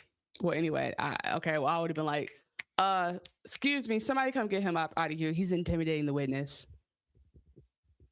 It's also funny because it's like the meeting was at 7 a.m. So they would have had to be up at like 5:30 a.m. to beat Whitney. Like, it's just so crazy how like, it wasn't like it was 12 p.m. They were slacking off. Like, they literally were there like 7:01 and it was already too late. Well, guess what? I knocked on the fucking door, bitch. It's the best line. The best. Tell me that's not the best line in the history of the show. It's not the best line. It's not the best line in the series of the show. Like, if you listen to it out of context, Sam says, I can't, this is so flimsy. I can't believe nobody's figured it out. It's like everyone was too scared to go just knock on the door. And then Sweet Pea jumps in and says, guess what? I knocked on the fucking door, bitch. It's the best line. It's the best line in the history of the show. I'm happy for y'all. You hating on Sweet Pea. Jealous. The best line in the history of the show? Best line in the history of the show. There's no Rishi ad-lib you could put above that. Are you joking? Mm-mm. When he called the dude Mo Salah. It's close. But he didn't have the energy. So then we get CNN, and Eric walks right up to Whitney and says, do not disparage. Tells him not to disparage too hard. Says, when you surround an army and don't leave an outlet, what if I use you as an outlet and go right through you? And he's like, huh?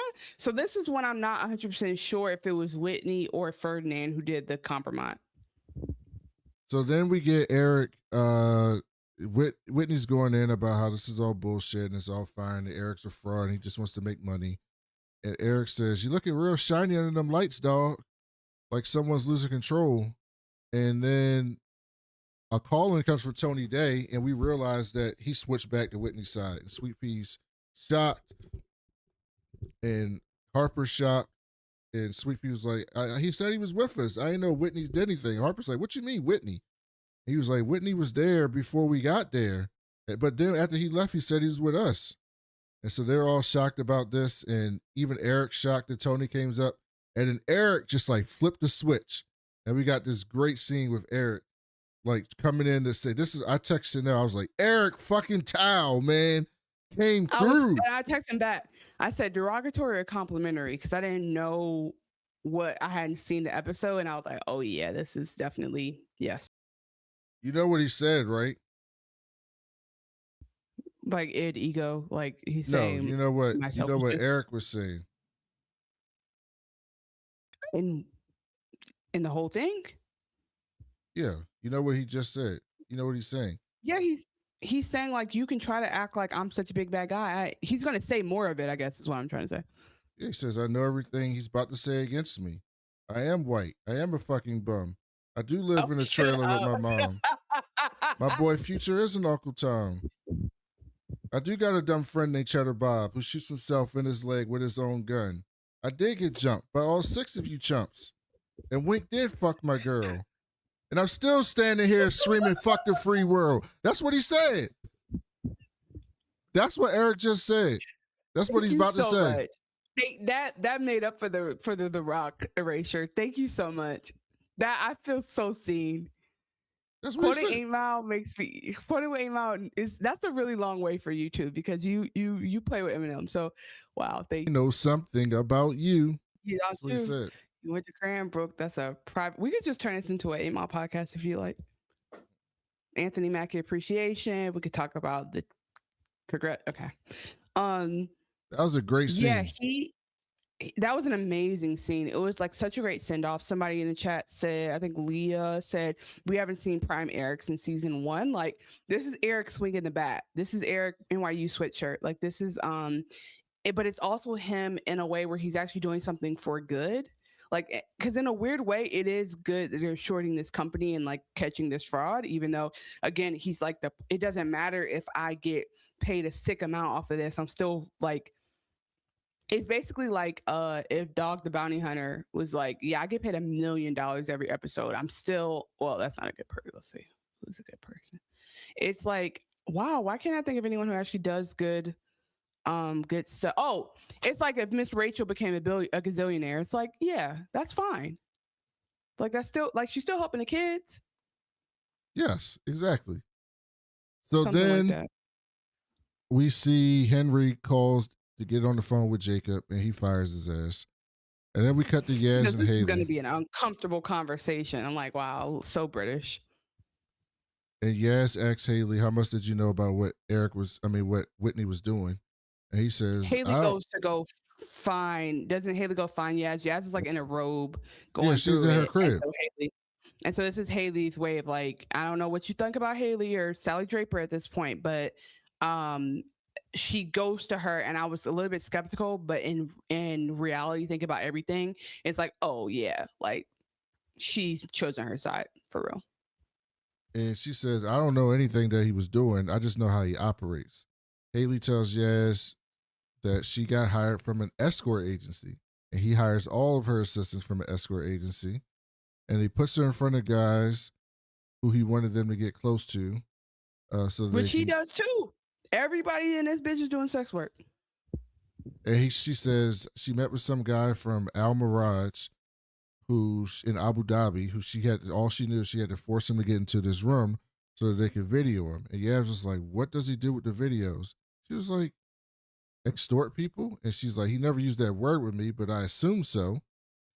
And then Yaz puts two and two together and was like, so with me, you, and Henry, was that filmed too? And Haley just kind of looks at her like, basically. Like, you know the game. But I think what made me feel so bad about that is Yaz actually thought she was like on top for once and like empowered, and it was all a ploy to hurt her at the end of the day. I actually felt bad for her, and it's so weird what I'll feel bad for. Feeling bad for someone, by the way, doesn't mean they're morally right. It just means that I had empathy in that moment. And I was like, she thought that she was like, in charge of the threesome with her husband, and she was like willfully cucking herself. And no, she was getting recorded the whole time. She's getting blackmailed with this. This is so sad. She asks what Whitney wanted with them, and she told her just to be in their lives. She says she exploits fragile people. And Yaz was like, all right, you telling me all this, what you want? And Haley said she's used her body clawing for every cent, and only God can judge her. And I don't want to do that no more. I want access.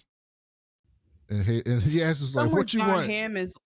Somewhere John Hamm is like, oh my God, Sally. You know what's funny? Everybody knows John Hamm from Mad Men. I've never seen Mad Men. I know John Hamm. I know John Hamm from Curb Your Enthusiasm. But you think it's cute that you haven't seen one of the greatest shows on TV and you do reviews. That's how I know John Hamm from Curb. But you know John Hamm because we let him, like, he got his shit off in Mad Men. So it's like it doesn't even hit the same because you haven't seen him do his work. No, I haven't. And so then she says, I want access. And Yaz says, what you want, some tickets to Wilmington?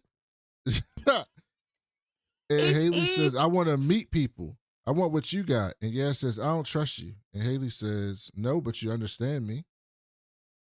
And Yaz says, do you understand me? And Haley says, in any way that you ask. So now we got a team. Wonder Twin powers activate. She says, I'm your knight. I think we got two people bending the knee this episode, which is cool. This Sunday on HBO. We had two people bend the knee on Sunday at HBO, and we had two goats retire. So this was just such an epic night of HBO Sundays. What goats? Eric. Oh, okay. Yeah, we won't. And I'm using retire loosely. Yeah, I'm using retire very loosely. We'll be on later this week for that because Chanel made me wait a whole week to talk about one of my favorite episodes of Game of Thrones ever. Yeah. So, I mean, anyway, the point I'm making, though, is this is a very interesting alliance because I do think that this could be good for Yaz in a weird way because she's somebody who gets her and understands, like, Yaz has never been like that explicit about the sex work or whatever, but she knows it's an element of what she does. And she was down to do it when she was doing the private management stuff, wealth private management stuff at WPM at Pearpoint. But the point I'm trying to make is that I'm actually interested in seeing if she goes with them in the future, like what this means, if Yaz and Sally Draper end up just being their own weird duo, because we don't know like where her relationship with Henry stands, although I could see them staying together in like a loveless marriage. So we're gonna see. There's a lot that could be happening. And then we cut back to Stern Towel headquarters, and Harper walks in after getting some lunch. And you see Eric in the most downtrodden clothes you've ever seen him in. And in the background, the Grim Reaper was back there. And that's it. The Grim Reaper is definitely back there chilling. Although, this is Stormbreaker, not the Grim Reaper's there. But look at that, Chanel. What you know about this? You know, I had Stormbreaker. What about Mjolnir? What about Mew Mew? I don't have Mjolnir. This is Groot's hand. This is Groot's hand right here. That's true. That's true. Do you remember? Do you know the Mew Mew? What that's from? Pew Pew. The Mew Mew. No, the girl and the girl who was part of the research team that could never say Mjolnir correctly, so she would call it Mew Mew. Oh no, I don't know that. Okay. The one who worked with Natalie Portman. I've actually watched the Thor movies and paid attention. So this is a great question. Is Jazz going to use the three-way to try to circumvent the prenuptial divorce? I don't see how she could when it's very clear that unless like she's not on the tape at all, unless her off tape and her voice is not able to be heard. I think that it actually doesn't help her at all. But good question. Eric is breaking down before he can even start talking. And Harper walks in the other room. Coward. My lawyer's going to speak for me. There's a lawyer in there. And his lawyer says, my client told me that he says he's transferring all his partnership to you. And he'll also protect your tax liability. All he wants in return is $10 million to put in the trust for his girls. Because remember, if y'all remember when he was when they were risking everything and they didn't know if the tender short was going to work out, they put the French guy was like, you got to put in 10, I'll put in 90, but y'all got to put in 10. The first 10 million loss is your money, not my money. So like he put up his daughter's future money for this. So he's literally just saying, you just got to pay me back what I gave. I don't even want interest. I don't want you don't need to pay me no extra. I don't want no equity. If you sell this for $1 billion later, I don't get no money. Just pay me out and let me leave so that don't even give me a golden parachute. Don't even send me off. And he says, Harper's like, what's all this about? And he says, does she mean I will always remember you as my dad? I love you. Or does she mean I'll always remember you as punking out on me in the last minute? What do you think? We're talking about Harper Stern. I think she's saying both. No one says that in that tone when it's positive. I'll always remember you like this. That's how you say it. But that's what I'm saying is what. I'll always remember you like this. I remember you as my dad and you loved me. But clock what I'm saying. That's their relationship, though. It would be I just want you to know I will always remember. I hate you so much because for leaving me, and I will always remember you as who you were, Eric freaking Tao. That's all I'm saying. I think it would make if there was anyone who would deliver the line like that and mean it in a positive way, it would be them and their dynamic. So I choose to believe. Yeah, they just need to play that scene for his best supporting actor Emmy nomination right there. I mean, just play that scene. Really, Big Ken, not the little one. So then we go to the last scene with Whitney and Henry. And Whitney says they got to cut the oxygen off this story. Henry's like, hey, dog, I fired Jacob. And Whitney's like, you need board approval to do that. Henry was like, nah, I don't, actually. I don't. You made me CEO. I don't need it. I can do what the fuck I want.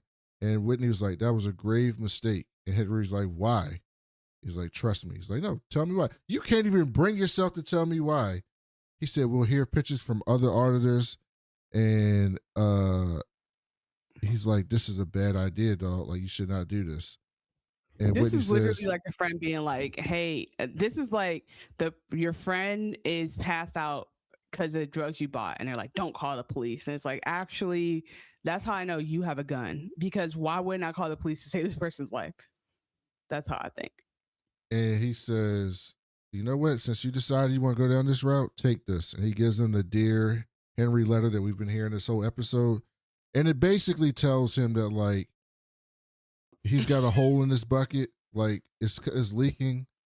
It's getting out. And it's getting all over you and me. If it's in the company. But I don't think that's a hole in his financial bucket. I think that's a metaphor. Like as a person. Yes. But also, he said, if it gets in the company, it gets on me, and if it gets on me, it's on you now. So we're all going to go down this boat together. And then they cut to Eric literally walking off in the sunset. And that's the end of the episode. And on Instagram, Ken reposted himself in the walk, and he played "I Would Die for You" by Prince on it. It's a very iconic walk off. Like, they gave him an end scene that no one's ever gotten in this show. So we do know he's done in this series. Well, Rob. But Rob didn't get a walk off. Yeah, they showed him driving off. Technically, he drove off. Did he drive off with the credits rolling? Oh, you mean like that? Oh, yeah. No, you're right. Yeah, right. Like they gave him like an end credit scene. Like this is a goodbye. Like this is a series wrap on this actor. So that was amazing. I think like it was a grand opening, grand closing. They did their thing. They made their money. I am amazed by what they're willing to do, and it makes me wonder if there's going to be a season 5. I believe so. I don't think it's going past season 5 though. Yeah, like at some point we got to wrap this up, because then we're just going to be like, it's just going to be Harper with 2 kids at home. You know what I'm saying? And she yelling at the kids because she's on a call, and it's no, I think I mean, I don't even know. It's hard to even describe how much this show does and how ambitious it is.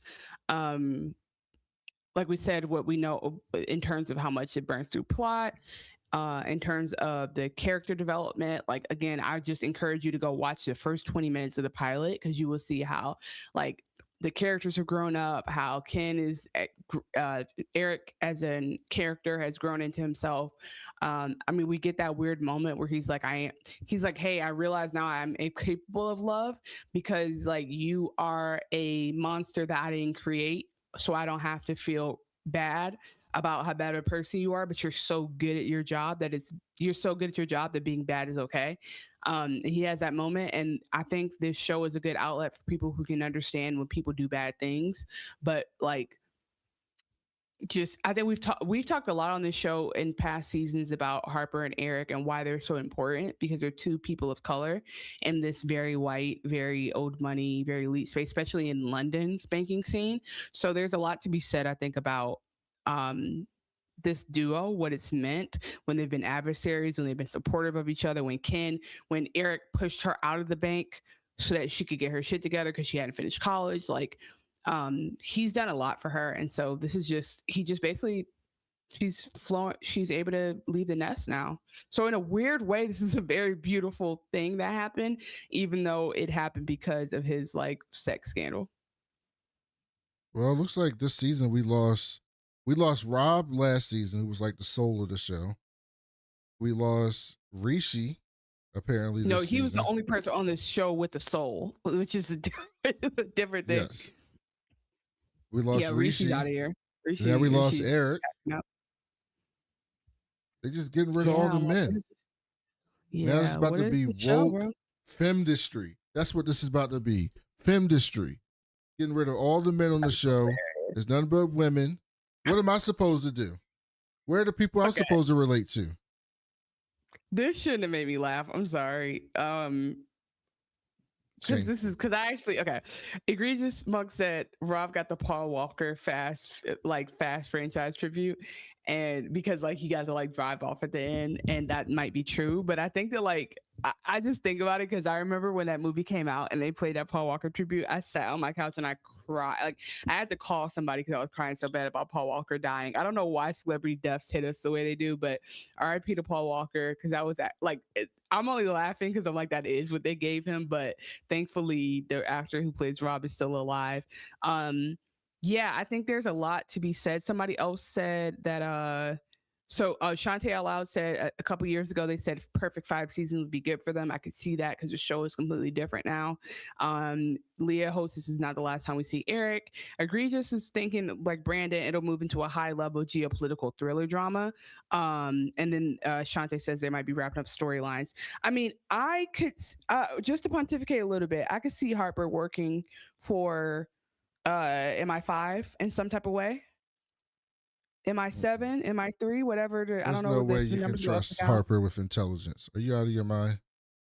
Are you out of your mind? I'm just saying that, like, I could see her being involved in that in some kind of way because she's brilliant and she's good at what she does. And I think I could see her using a spy to make her business decisions. I mean, but in general, we could just see her kind of grow up and grow out. But I think if I really would, I guess I haven't really thought about how this show ends. I think the only really satisfying. So first of all, I want her and John David to like be okay. On some level, that actually would matter to me. I want her to be, like she said, I'm undeniable. I want her to be undeniable. I want her to be the Warren Buffett. I do. I want her to be the Warren Buffett of short selling. And I want Yaz to. Well, first of all, Yaz is going to end up married to a woman. We'll say that already. Yaz is going to end up with like a woman that, and I see her having like a beautiful like. I see her going a Martha Stewart route, like a homemaker, like just living in her, oh my gosh, I can't believe I did all this when I was younger route. So I would like to see our women end up in a space where like they really did something for themselves, good, bad, or other. That's how I want the show to end.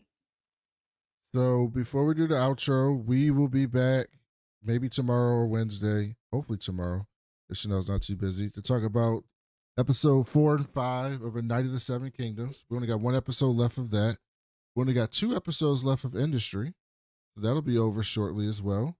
That's crazy. I am all caught up on Hijack, so we might drop that at the end of the season.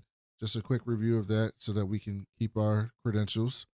Chanel wants me to watch Heated Rivalry, so we'll get to that. We have to. And we have to. Paradise is back next week. And we are all love Sterling K. Brown. So we got to show some love for Sterling K. Brown. Yeah, I mean, does he get this? Zaddy. Is he one? Zaddy. Duh. He See, I'm the best arbiter of this. I know exactly. No, you're not. Stop! Don't upset me. Don't upset me. Eric gets the honorary zaddy. I'm gonna just give it to him. Here's your baddie chain. And then, so sorry. Somebody said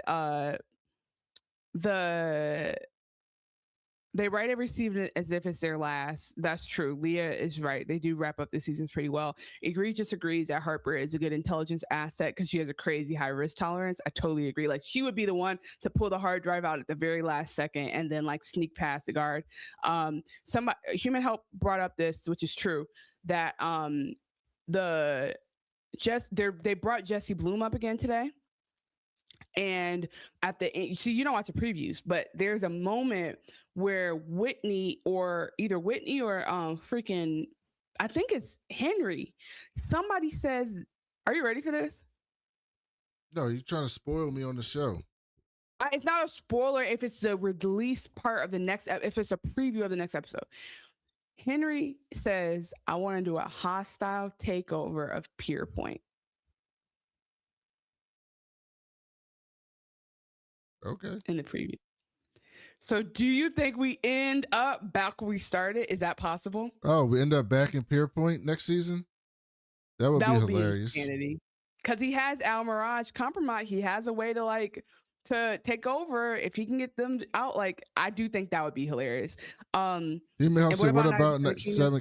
We're gonna do that tomorrow. Episode 4 and 5. This week we're gonna do both episodes together. And one, it was a lot going on last week. I was tired, but I realized my argument was that we could talk about the results of the battle because most of this episode was the battle and some backstory stuff. So we'll be able to tie it up very well together, and then you'll get a separate one, like a single one solo for the finale. We never finished Fallout, which is RIP because we just keep abandoning Walton Goggins shows at the end. But yeah, we're gonna get you guys some stuff. We're gonna do our best. Look, Fallout was good, but it wasn't Industry and Night of the Seven Kingdoms. So this but I just want to say this about Brandon and these screeners. Brandon went to these screening people and said, "Hey, I would like to review every show in your catalog."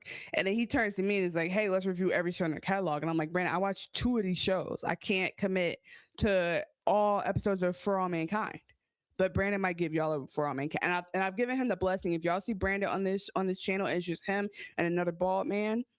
I bless it. How'd you know the person I'll be reviewing with is bald? bald nigga. And so It's I Rich. just I think you've been on the show with Rich before. yeah, Rich from the Berg. So anyway, guys, thanks for listening. Thanks for watching. Yeah, Rich from the Berg. Yeah, you remember. I know Rich. Yeah.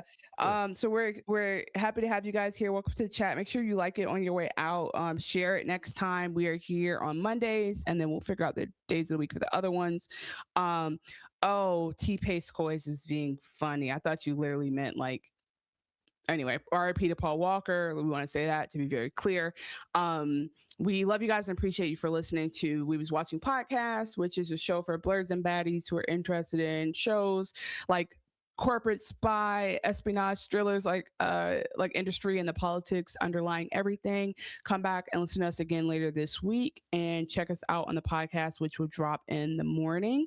You can see our socials and everything else, other ways to reach us in the show notes wherever you're watching. And you can email us at wewaswatchingpodcast@gmail.com or across any of the social medias at We Was Watching. And if you see our shorts, like them and share them so that we can help grow that.